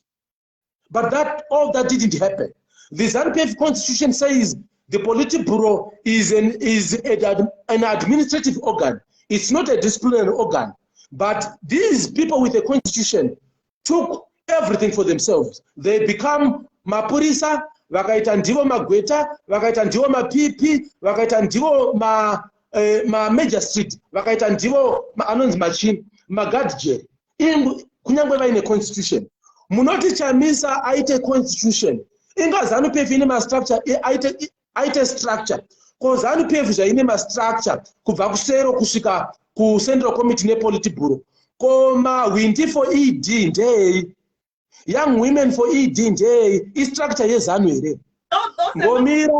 Bomira Ruramai Bomira. Those are individual structures dzavamunangagwa. And why is Zanu PF allowing an individual kuti agadzire structures are loyal to him than kugadzira structures a party? Youth League ichaita basa rei kana kwane young women for ED. Women's League ichaita basa rei kana kwane young women for ED. Huh? Mawindi for ED. Ama 2000 for ED. What is that? You have a youth league. You have a women's league. So now we are in the structure in what it is. Now we are in the structure. Aina zvainoshanda because Zanu ichiuya ku election in 1980. Yakanga terera that Zanu ichiuya ku election in 1980. Yakanga isina maseo, yakanga isina ma branch, yakanga isina ma districts. All they had was a campaign structure and a presidential candidate. And why does Zanu want to lecture Triple C on what they are supposed to be doing? And in any case, who is Chan? Chan kana achifunga kuti vanachamisa vari kuita zviri wrong, handiti ngaagadzire yake party ine structure, ogadzira constitution yake, asiyane nevanhu vari kuita zvavari kuita vari comfortable nezvinhu zvavo. But ED, let me just correct you there. ED, man believed women for ED, girls for ED, and Varakashi for ED are not structured. You are part of which structure? They don't have. You are part of which structure? Me, I'm not part. We've got our own. But then in terms of that, you need to understand this. We are not Zanu PF members. We are people who believe that ED is doing the right thing for our economy and he's the one that we want to support. We're not members of any party. Don't join the party. We don't need to be part of any party. We believe in what ED is doing. And there are people who don't want to be part of Zanu, but they basically understand what ED is doing is right for Zimbabwe. And that's what those people represent. They have grouped together and collectively, they're not Zanu PF members. And that's the new world we are going to. So if you do not understand that and you think everything is about CCC and stuff, there is a group of collective of us who believe that ED is presidential and will vote for him because we don't sit in any party. We're watching. Okay, thank you, my sister. As I respond to what you have said, I think I've done enough justice on giving you the platform to question me and air out your views and obviously push your ideas through. This is what I believe in. A contest yema ideas. But now ndoda kuti nditi nini anditi kana paine munhu we Triple C ari uko ari kuda kuya on live isa request yako ndiku shedze upinde regaini botora anonzi Love More, regaini botora anonzi uyu anonzi Brenda Manyumwa, regaini botora anonzi Brenda Manyumwa ambouya tinzwe kuti zvinofamba sei. Brenda Manyumwa ambouya tinzwe kuti zvinofamba sei. So vanhu vari kuti vane structure yenyu haisi kugadzirisa economy, structure yenyu neconstitution yenyu haisi kugadzirisa corruption, structure yenyu neconstitution yenyu hazvisi kudzikisa price yechingwa, hazvisi kudzikisa price yechingwa. Zimbabweans are suffering muine constitution, Zimbabweans are suffering muine structure. So let me welcome tete amai vangu vachihera amai tete Brenda muzvare Brenda Manyumwa chihera munofara here? Muri sei? No, Mwari vanotiitira nyasha tiri kurarama. Ndofunga ndarealize kuti tete Ruramai vane divi ravo, and I thought maybe it would be important to give also the other side a chance so that timove tiende kumbere, because I believe that politics zedu must be a contest yema ideas. We can create platforms like I did, where I created National Affirmative Action of Zimbabwe, which is a non-partisan platform, the Zimbabwe Anti-Corruption Citizens Task Force, which is a non-partisan platform, and was also created the Thomas Sankara Institute of African Affairs, which is a non-partisan platform where we can meet Zimbabweans and cross-pollinate ideas. So here we are, my sister. Now, Andrew Kuita Live, ndichitsanangurira maZimbabweans, zvandakareva pandakaita presa, the position fees, the position maybe our what we are seeing in terms of what is happening and what's going to happen if what is happening in Zanu PF is not dealt with, and also if the fight that is happening between Vachiwenga na Mnangagwa is not addressed, kunyangwe vachiramba. So naandri kuzama kuti ndionese maZimbabweans kuti no, this is the rationale behind what I'm trying to push for. And obviously some have been asking me, Kuti, you have your own party, why are you vouching for Chamisa? Why can't you stand as a candidate? Other people may not understand that, and I would not believe that everyone would understand that. Certain people will appreciate with time why we are pushing for this, in the same way that certain people were not appreciating when we were pushing for ED between 2014 and 2017. So you have heard all that we have said. What do you have to say? What questions do you have to pose to me? Okay, only a mature person will understand what is really affecting people in Zimbabwe. Everyone who is in Zimbabwe understands the situation on the ground. And only someone who is sensible, someone who has got a good heart, will not support Zanu PF. Hakuna munhu ane njere 5 dzakakwana anosupporta musangano uri kuuraisa vanhu nenzara, uri kuluta above all and other things that is happening around the country. Mazviona. Saka this girl, this lady, angashi support hake ma policies ezanu. Zanu PF doesn't follow any policies. Zanu PF inosanganisa, inotadza kuseparate proper governance. Nene kutungamira nyika inosanganisa zvinhu, and they don't even follow the constitution. We know that. Not talking about the looting of the minerals, not talking about them being part of it, vachisa na Belarusi, ana China kumberi. These are things for Mnangagwa and his allies. It's not for everyone. It's not for anyone. And Vachiera, what do you think we must do? Who can deliver us out of this mess? We Zimbabweans, we have to deliver ourselves from this mess. Chakabatana, not individuals. Pardon? And who can be our leader in doing that? We trust the leadership definitely of Nelson Chamisa. We trust and believe in him. What has he done so far for you, for him to gain your trust? What has he achieved? Well, when he was still a minister of IT, back then he did well. Israel, as we speak, he has the people, he has the leadership with him, he has the policies that can deliver us from this. He is also promising us that he will deliver us from corruption. He is promising good leadership. So why can't we give him an opportunity or a chance to do that? Oh, okay. No, thank you. We have to give him an opportunity. We have to give him a chance. How can you measure his good leadership when you have not given him an opportunity? Ngati mupe opportunity. Oh, okay, thanks. And if we give him an opportunity in 2023, I don't dispute that. I think I would love that if we are to agree. But how do we make sure that he delivers? Should we come up with a team, with triple C, or he must be a nation builder and a unifier? It must be a collective leadership. It must be a collective thing, because Zimbabwe is not an individual's company. Zimbabwe is for all Zimbabweans. So Zimbabweans who are progressive should come up, team up.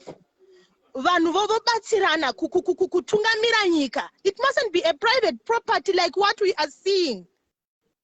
It mustn't be okay.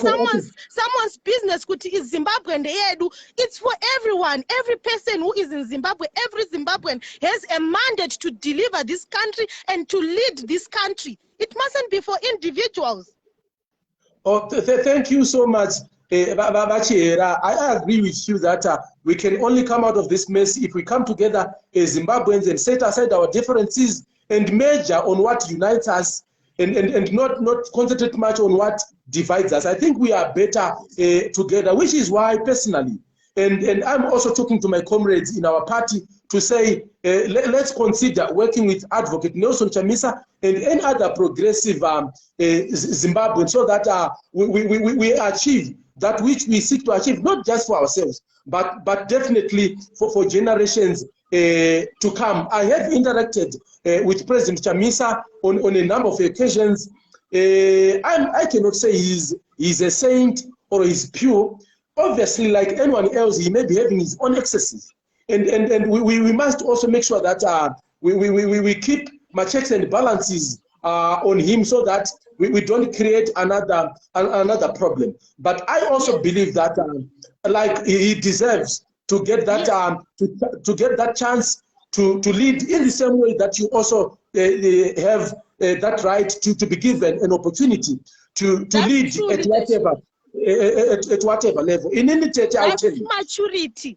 That's maturity. We need everyone. We need everyone. We need everyone. We need people who are progressive. We need people with love for the people.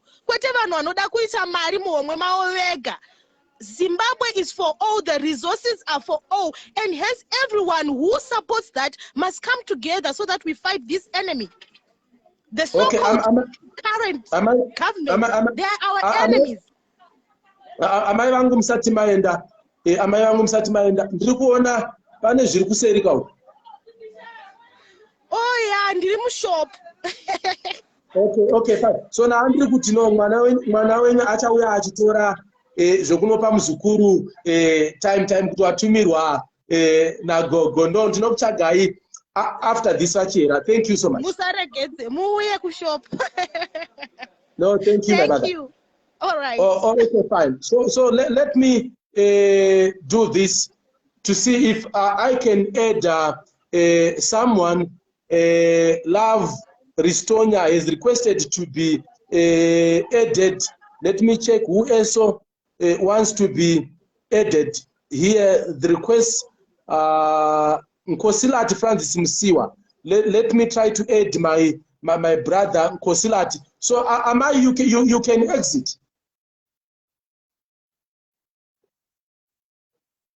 Okay, I'm trying to add.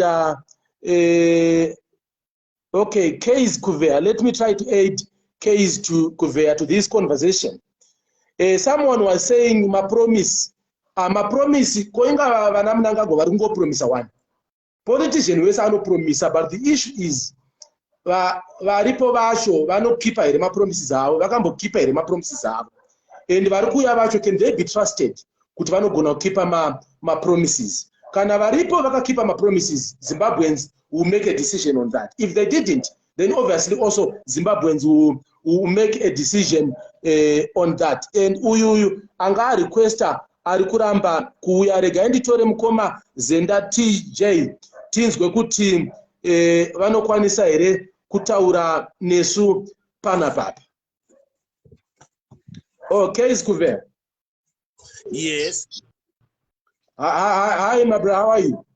Yes, I'm okay. Hey, comrade, how is it? It's nice to join you on this conversation.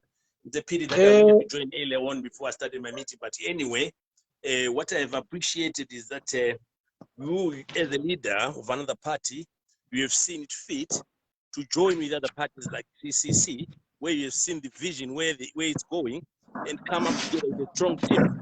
That is very good, because we also want to be together with people. We want to be together with everyone now, because this is time for us to be together, guys. And wherever you're coming from, it doesn't really matter. But if we come together, give this advocate the chance to lead, everyone we can see they're following the advocate where he is talking, wherever he is going. It's not that they like him so much, but they will like the ideas that he's bringing to the people.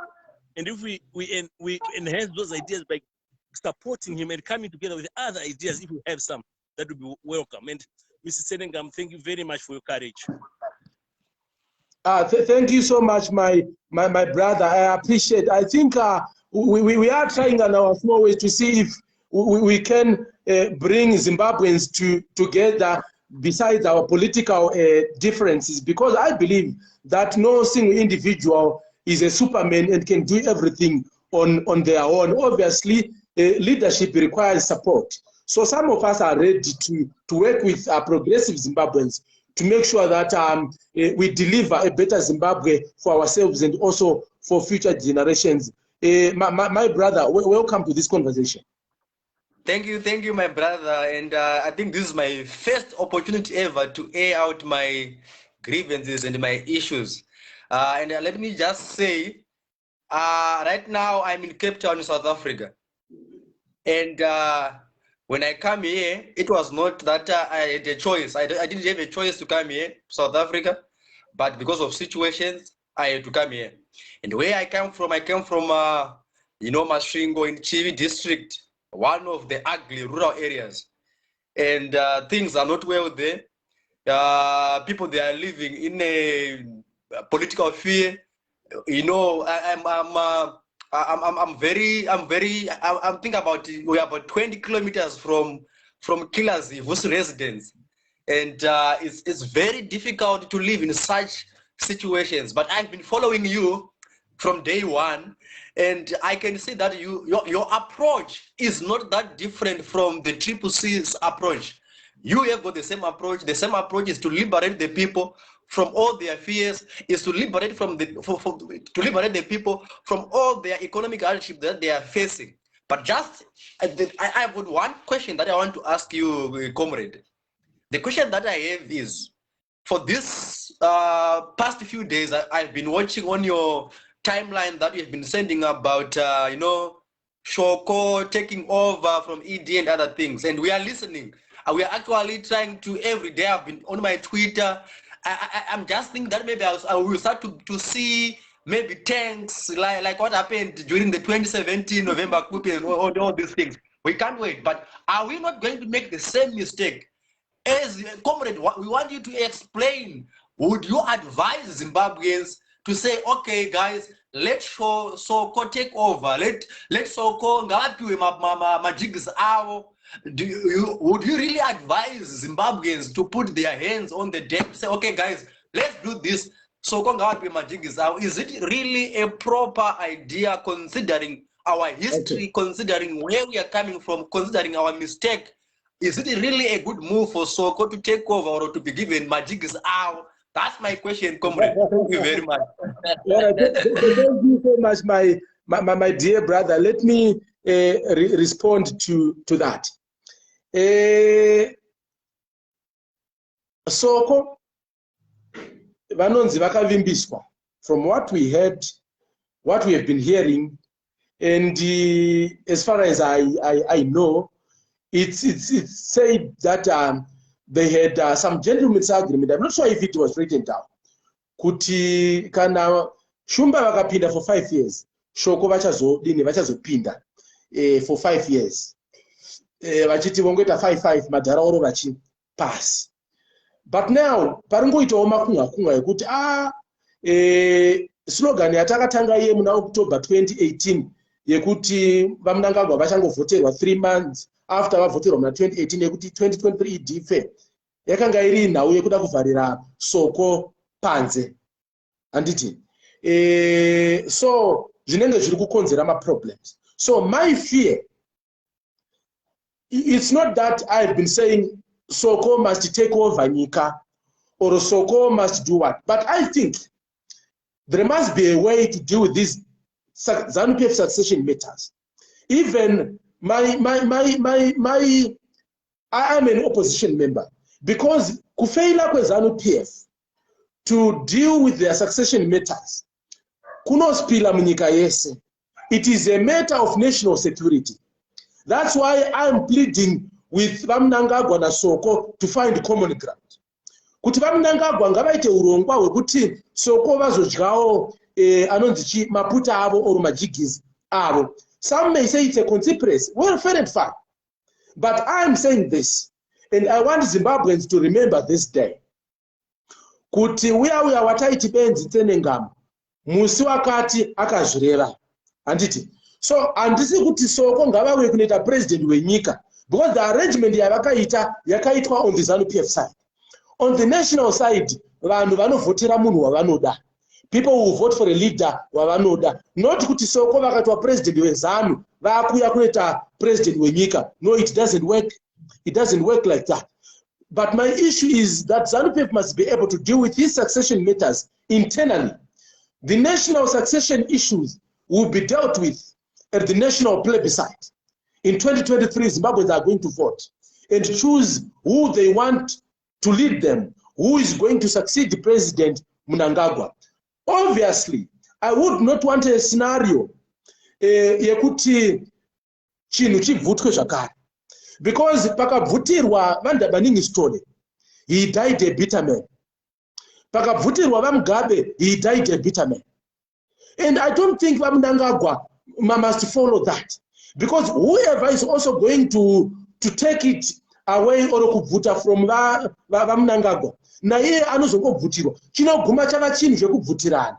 Kana even Chamisa akapinda, anozongobvutirwa. Anditi muri kundinzwa. So, which is why I have said, I'm not going to join Zanu PF. I'm not going to join Zanu PF. I don't want to be part of their mess. But I don't want Zanu PF mess could even a national mess. So Zanu PF must put its house in order, because we don't want a repeat of what happened to Ndabaningi Stole, a repeat of what happened to Robert Mugabe. But if Mnangagwa don't see sense in what I'm saying and think that I'm an enemy, and they want to victimize me, they want to arrest me, or they want to do whatever that they want to do, fair and fine, I will not run away. But one of these days, you regret not taking my advice. I think there is a better way to resolve their issues in Zanu PF, so that nyika isazoinvolvwa. Isu tosarudza mutungamiri watinoda 2023. Zanu yodecide kuti iri kudani, but obviously what I know is vachiwenga kunyangwe vakanzi vanoda, he is not going to speak out for obvious reasons. Obvious ku Congress kwawa hakuna chinobuda for obvious reasons. You get me? So chatisiri kuda chete ndechekuti vatadze kuresolve ma issues avo, vanyepere kuti havana ma issues, because even ED muna 2017 airamba kuti hatina zvatiri kuda and tiri kuda kuita president, but chii chakazoitika. So varakash nevazanu mese munogona kuuya pano moti you are bitter unechi, fair and fine, I accept maybe I'm bitter, but one of these days you realize kuti zvandiri kutaura dai zvakakubatsirai. Attitude yamuri kuita iyi ndiyo yakaitwa naana Chipanga, vachiva so arrogant, and I don't think kuti what you are doing is going to help you. But leader wenyika tiri kuzodecide muna 2023 pama elections, not kuti successor weZanu ndiye achange ari successor wenyika. I'm trying to add move varikuda kupinda panapa.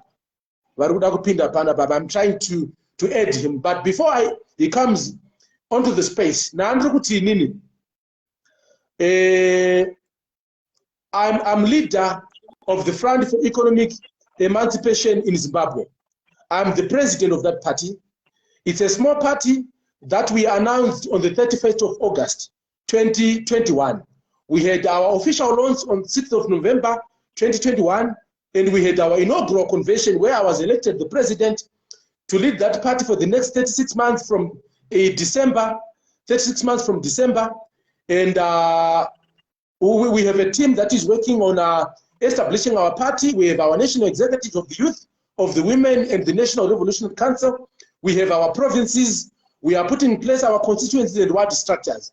And we have also sent out invitations for candidates who would want to contest under fees as MPs and as councillors. But our target in coming election is around 20 seats for MPs and about 100 council seats.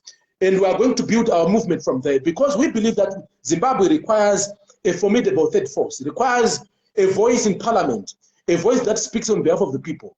That which cannot be said by the main opposition and that which can be said by the people in the ruling party has to be said by someone. So we want 20 voices under fees to be in parliament. So this is our vision in regards to the 2023 elections, and 100 hands or 100 forces in regards to councillors or council candidates who are going to contest in the 2023 elections. So we are a small party. We are not going to field a presidential candidate. Our party has already decided on that. But we are now discussing on who to back as a presidential candidate in 2023. Because the party made an observation that if the party, the FEES party, the Front for Economic Emancipation in Zimbabwe, was going to field a presidential candidate, would maybe get around plus or minus 10% of the vote, or around 15% of the vote. And that would not give us a win in the presidential election.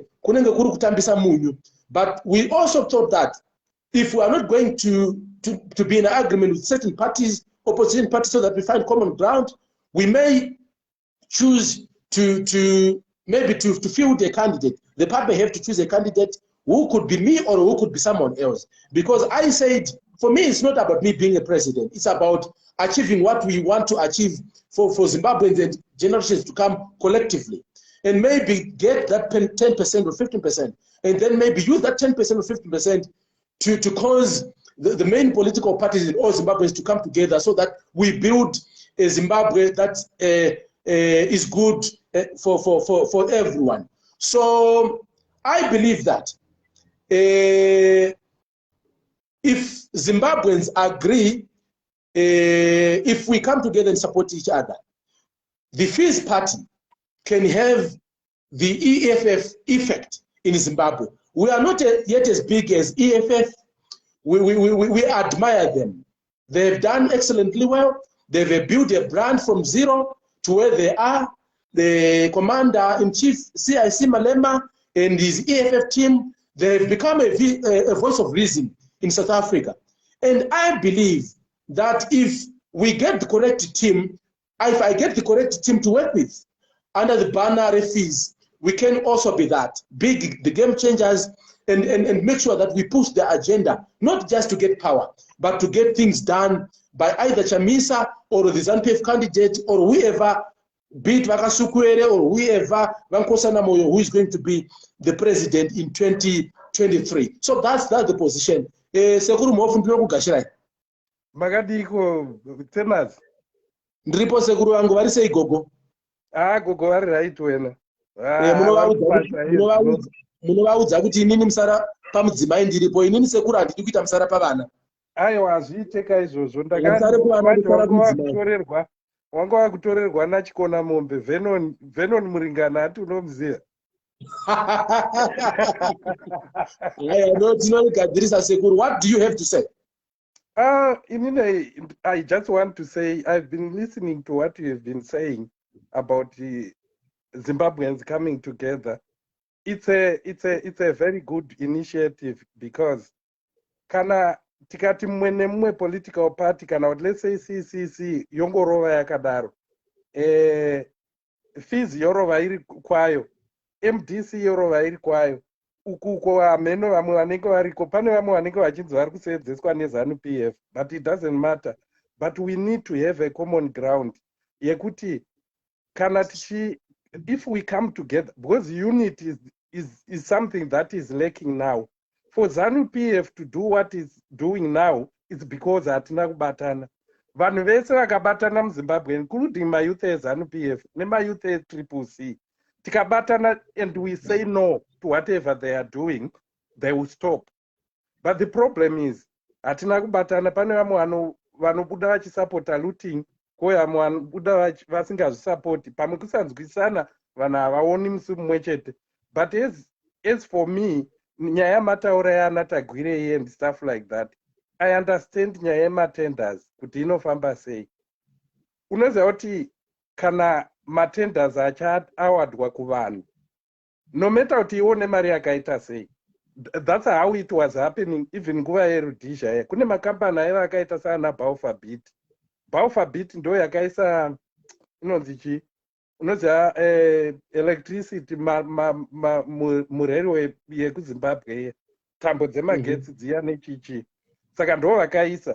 Saka what they did was Baufabit yaive neopportunity yekutora macontracts akawandisa muZimbabwe, but macontracts anoawadwa evenly. Handiti waona kuti nhasi Tagwire akatora contract kana kuti yeCBZ pana apply next contract anoudzwa kunzi no, iwo wakatora a big contract 5 years ago, so we cannot afford to give you another one. Antoona, saka kana ukatoona munhu wana akutora macontracts ese, there's a question about it. And ukaona munhu one akutora mamines ese, like what is happening, I don't know whether it's true or not. Tsenas, I heard kuti vana va-president Mnangagwa vari kutora mamine ese, magold mines ese and stuff like that. And nedeal ramataura re-lithium. Lithium iyaya iri kuningirikira, iri kutorwa nema-Chinese. Isitozotenga kuChina. It's only in Zimbabwe, I can't remember the other country produce lithium. Zimbabwe and South Africa, I guess, cannot Russia, I can't remember. But dai kuri kuti isusu tinoiprocessa tega. Tsenas unoziya here kuti even diamonds, it's a lot that I have to say. Diamonds chaiwo, kuapolisha kuya, you just need training ye 1 week. Totanga upolisha, totovhura workshop chedu, totenga equipment, topolisha diamonds. Pane kuti diamonds anotorwa kuZimbabwe, osinikwa out oendeswa kuIndia, onopolishwa, and then odzoka kuZimbabwe. That was happening even panguva yeoil yeferuka ningirikin pipeline here. Yeah, Smith aiva akaorganiza zvinhu, although aizvanyirira vanhu. Unoziva kuti example yaSmith yakafanana neine China. Government yekuChina inodzvanyirira vanhu, inosunga vanhu, inouraya vanhu. But what they do, they make sure that the economy is working. But problem yatinayo muZimbabwe ndeyekuti government yacho inodzvanyirira vanhu, economy haisi kusenza, inoita sembavha. Munoziva Tsenas, kumusha kuya kudhara makare chaiwo, mumusha maiti mukaita mbavha yaibikirwa doro mumusha kunzi ane shai rekuba. Handiti maona chaibikirwa doro ndechekuti anoba magejo uko, mahara uko, achiuya nawo pamusha. But mbavha ikaita yemumba ichitora magejo ari mumba yonotengesa kunze, munoibikira doro sei? Ndozvakaita Zanu PF. I hear you, Mof, and to a very, very large extent, I want to agree with what you have said. And this is what some of us have been pushing for, even when we were in Zanu PF. This is what we were challenging. Belonging to Zanu PF doesn't mean that you are evil or you don't think right. We have progressive people in all the political parties, but some choose to go along because of that they want convenience, and then they don't want to inconvenience themselves from eating, because munenge muri pamatable kakudya pane matable manners sekuru, so vamwe takadzingirwa kushaya matable manners ekutaura kuti no varume mafambisiro atikuita zvinhu pato hasiriwo, isusu tanga tiriwo pakudyawo ndokubva tarohwa bhutsu. Saka inini ndinofunga kuti so our aim sekuru, which we are also pushing as the Front for Economic Emancipation in Zimbabwe, is to also make sure that every Zimbabwean has got equal access, unhindered and equal access to economic resources and opportunities. That is one of the key objectives of the Front for Economic Emancipation in Zimbabwe. But we know well that we may not be able to achieve that as fees, because we don't have the numbers for now to win the presidency, which is why we have said we are going to decide on who we are going to back, who has an opportunity or a chance to win the presidency on the basis that they have to agree to sort out the mess and also consider the proposals that will be bringing forward. We may not agree on everything, but as a party, we have a position on the ownership model of resources. We have a position on the tender system. We have a position on the land reform program where we think that land must be redistributed from an indigenous minority to the indigenous majority. I am one of those beneficiaries who benefited under the first track land reform. It was a very good start. Yes, we cannot agree because certain people thought, baby, it was not supposed to be done the way it was done. But I think that for a start, yes, it was done. But we have to improve from there and make sure that every Zimbabwean who wants that land to produce gets access. Because why should I have 1,000 hectares, but someone next to me wants a single hectare to kuti awane chibage chekuti adyewo, and inini ndine 1,000 hectares for commercial purposes. So should we prioritize kuita mari kwe individual but vamwe vari munzara? This is a position that we stood for as the Front for Economic Emancipation in Zimbabwe, which is why we also wrote to President Mnangagwa, the Lands Commission, the Parliamentary Portfolio Committee Lands, and also to the Minister of Lands with the release our land audit report, because I think that we must redistribute this resource to every Zimbabwean, despite single charity zekuti anobva kupati ipi. So this is where we are coming from. But I think that if Zanu PF gets back into power, they will not push for the redistribution of land, because land actually ikudiwa nevamwe vaka-apply more than 2 million vari pa-waiting list havaiwani kana vakavhotera Zanu, because Zanu, vakuru vezanu vari kuda kutoprotecta land yavainayo. They are not ready to share with anyone, and it's gonna be difficult for us to take it from people with power. It was easy to take it from whites because they didn't have political power. It will be difficult for us to take it from Zanu when their leaders have that power. We don't want to take it away from them completely, but we want people to have equal access to that national resource. You get it, I get it, the other person gets it, and we produce. Yeah. And then we share.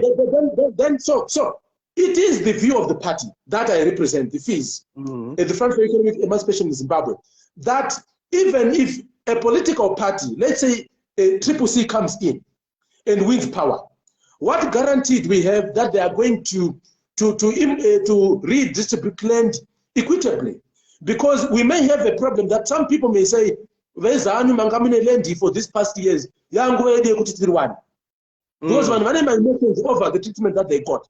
So how do we put in my checks and balances on whoever is going to come in?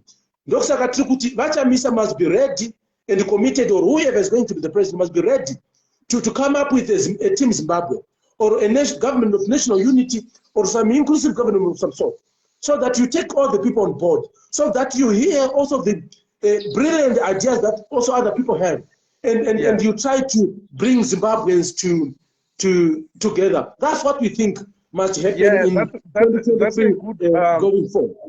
That's a good initiative by FEES, and I would like to add on to panyaya taurwa ye-constitution nema structures triple C. Kwanzi muri kugadzira dictator, kwanzi chinhu chinonzi CCC zvinoreva kuti chamisa chete chinhu chake anohaya achifaya vanhu vese mwemwe vanofanira kutoenda pasi pake. Muri kuti kudina izvozvo? We wouldn't like to do that, because no individual is bigger than Zimbabwe. Zvekuti isusu we can't say kuti Chamisa is the only person. No, we are not saying that. What we are trying to say is through experience, Muzukuru, and uri kuona zvakaitika ku-MDC Alliance. So we had to sit down kuti what may be causing this, because isusu through our constitution yakaita kuti indiswe kucourt, and Zanu PF yakatora advantage iyoyo. It may be a lie, it may be truth, I don't know, because I don't have evidence.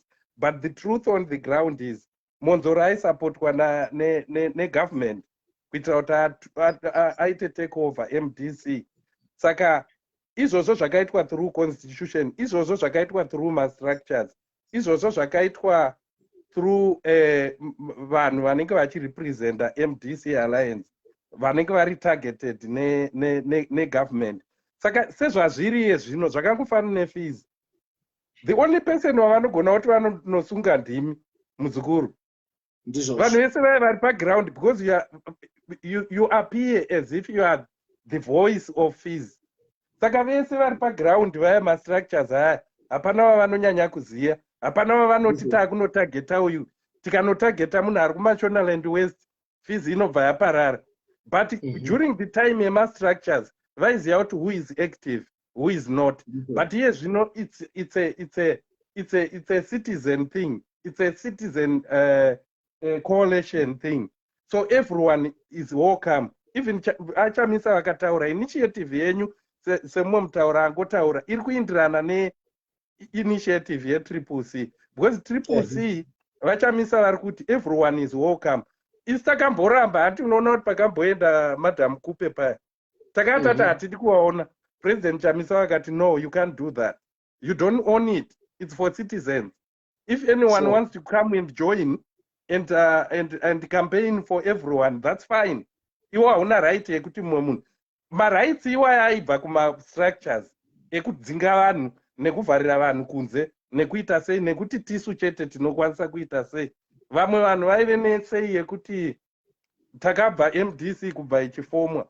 Saka vanhu vanenge vauya vaya havazowani machances ekuita sei ekutorawo mapositions. Saka ndosaka pakazouya nyaya yekuti ma-structures haasi kutibatsira. Izvozvi Zanu PF has set aside constitution yeZimbabwe.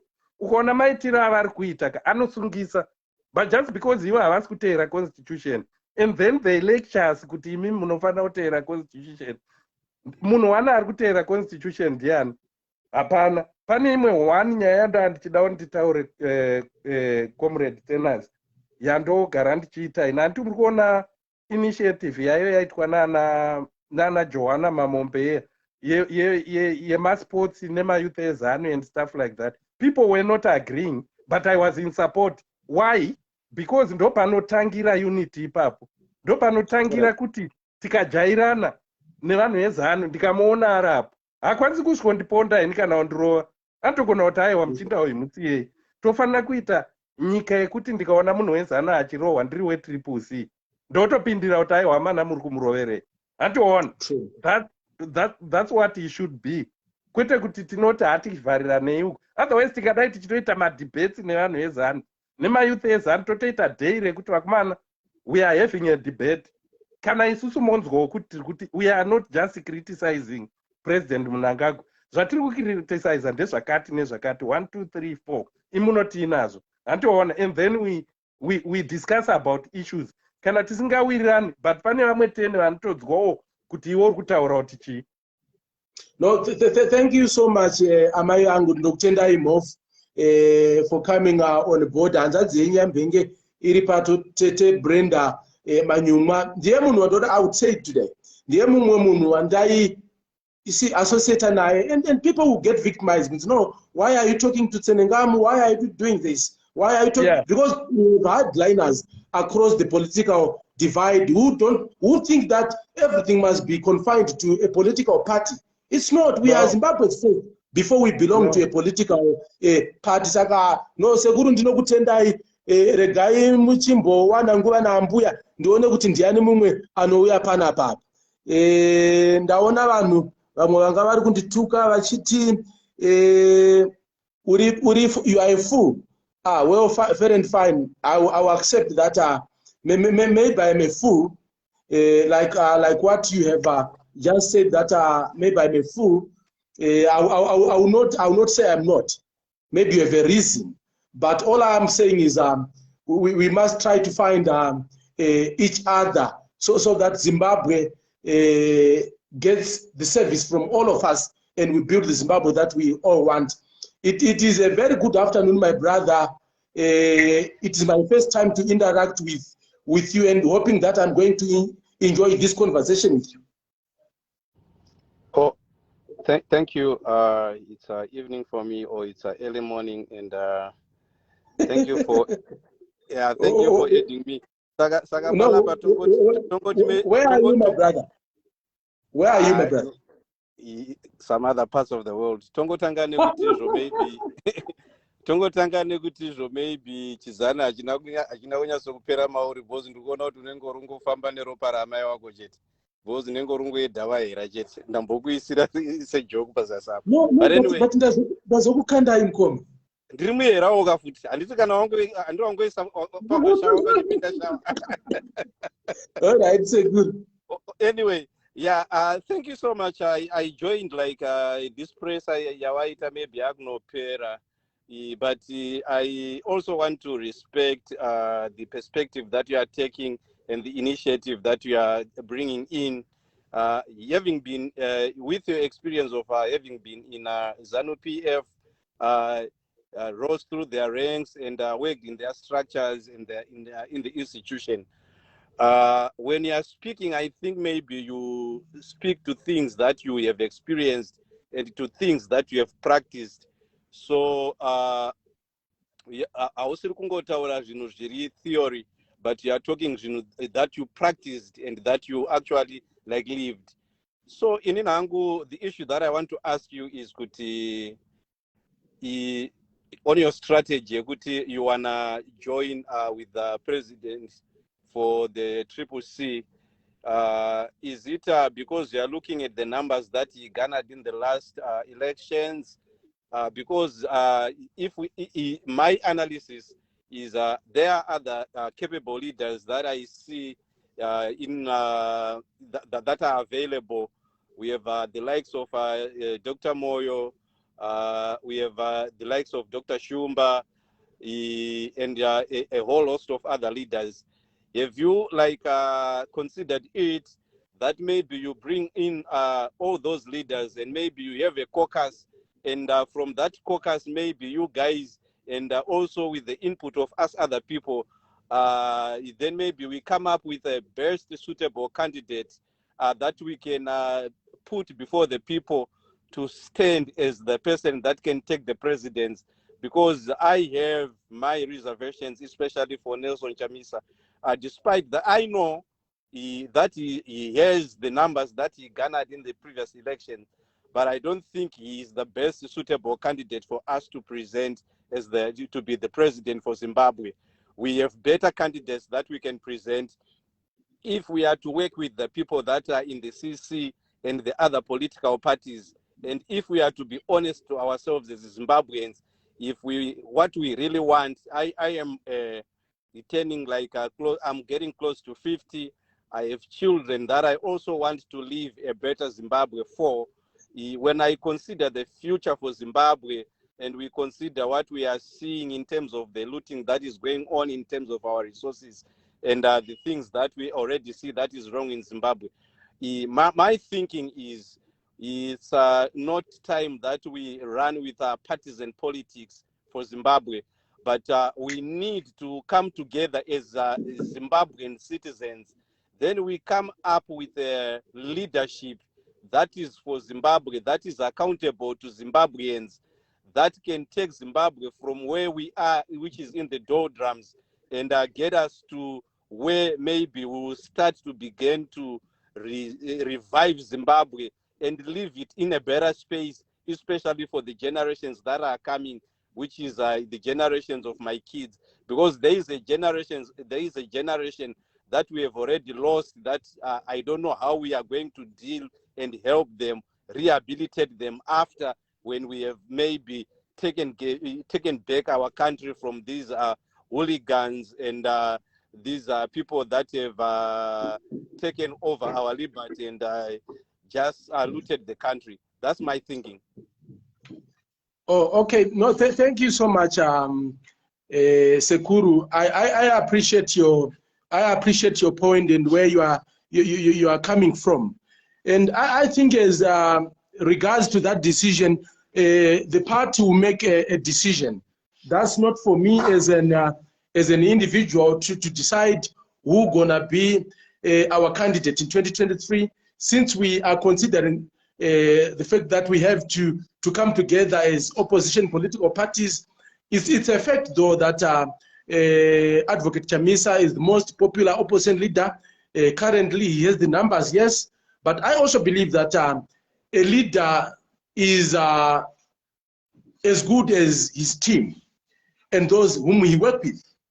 So I believe that whoever we are going to agree on to support, as a leader must be able to build a strong team, a good team of Zimbabwe's the best brains. Like we've said, we have some professors, we have some doctors who also are leaders and would want to vie for the highest office in Zimbabwe. But regarding the fact that maybe looking at the fact that Sekuru, politics there is a munom, adzinyanyotarisa ma-idea, dzinonyanyotarisa popularity. Ndo dambudziko redu rekuti Dr. Nkosana may be having the best policies or ideas, but he's not popular. Tsenengamu may be having the good ideas and maybe be having bad policies, but be a popular figure than Dr. Nkosana Moyo. But I think that if we are to settle for Chamisa or whosoever, we have to make sure that we work together, we build each other, and we put checks and balances on whichever leader we are going to elect in 2023, so that at the end we have national policies being implemented, not party policies. So I want to thank you, Sekuru, for the time. Mondi kwazisira umbuya kana variko. But lastly, as I conclude, I want to say thank you, Zimbabweans, for this opportunity. We have had an opportunity to interact and to share ideas.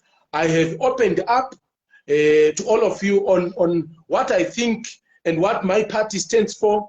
Certain things that I said are party positions, while also some of the things that I said are individual views and opinions on how we must deal with our issues. But I think Zimbabweans, we are better than this. We can do better together. We can produce better results if we find each other and not continue to build walls between ourselves, whether you are FIS, you are Zanu PF, you are CCC. Then lastly, I would want to say, as the Front for Economic Emancipation in Zimbabwe, we are obviously going to roll out our campaigns. We are a new party, but we believe that we can be the game changers. We have an opportunity to send to Parliament, to Council, progressive people who can represent Zimbabweans effectively, who can provide leadership and make sure that our politics produces results. For now, yes, we are not yet known all over Zimbabwe, but we have established ourselves all over, and our teams are working on. For those who want to work with us, you are available. If it happens that these comrades arrest me, we may then have to interact after my release from prison. I'm not running away from anyone if they decide to arrest me, because I believe that I have not committed any offense. My plea is for Zanu PF, for President Mnangagwa, and for Vice President Chiwenga in their party to find each other so that their succession disputes do not spill into the public, do not affect the generality of Zimbabweans. So I believe there is a way, but Zimbabweans, we have an opportunity to elect a successor in the national elections that are going to come in 2023. So our National Elections Directorate is open to receive applications for those who want to contest as MPs and also to contest as councillors. Those who want to join our party, please get in touch. We are available 24/7 as the Front for Economic Emancipation in Zimbabwe. Our saying goes as upfumi kuvanhu izvozvi umunoto evantwini katesi, rugare kuvanhu izvozvi inhlalakahle evantwini katesi, mbavha mujeri izvozvi amasela ejele katesi. Thank you so much. God bless Zimbabwe. God bless Africa. God bless all of you. I thank you.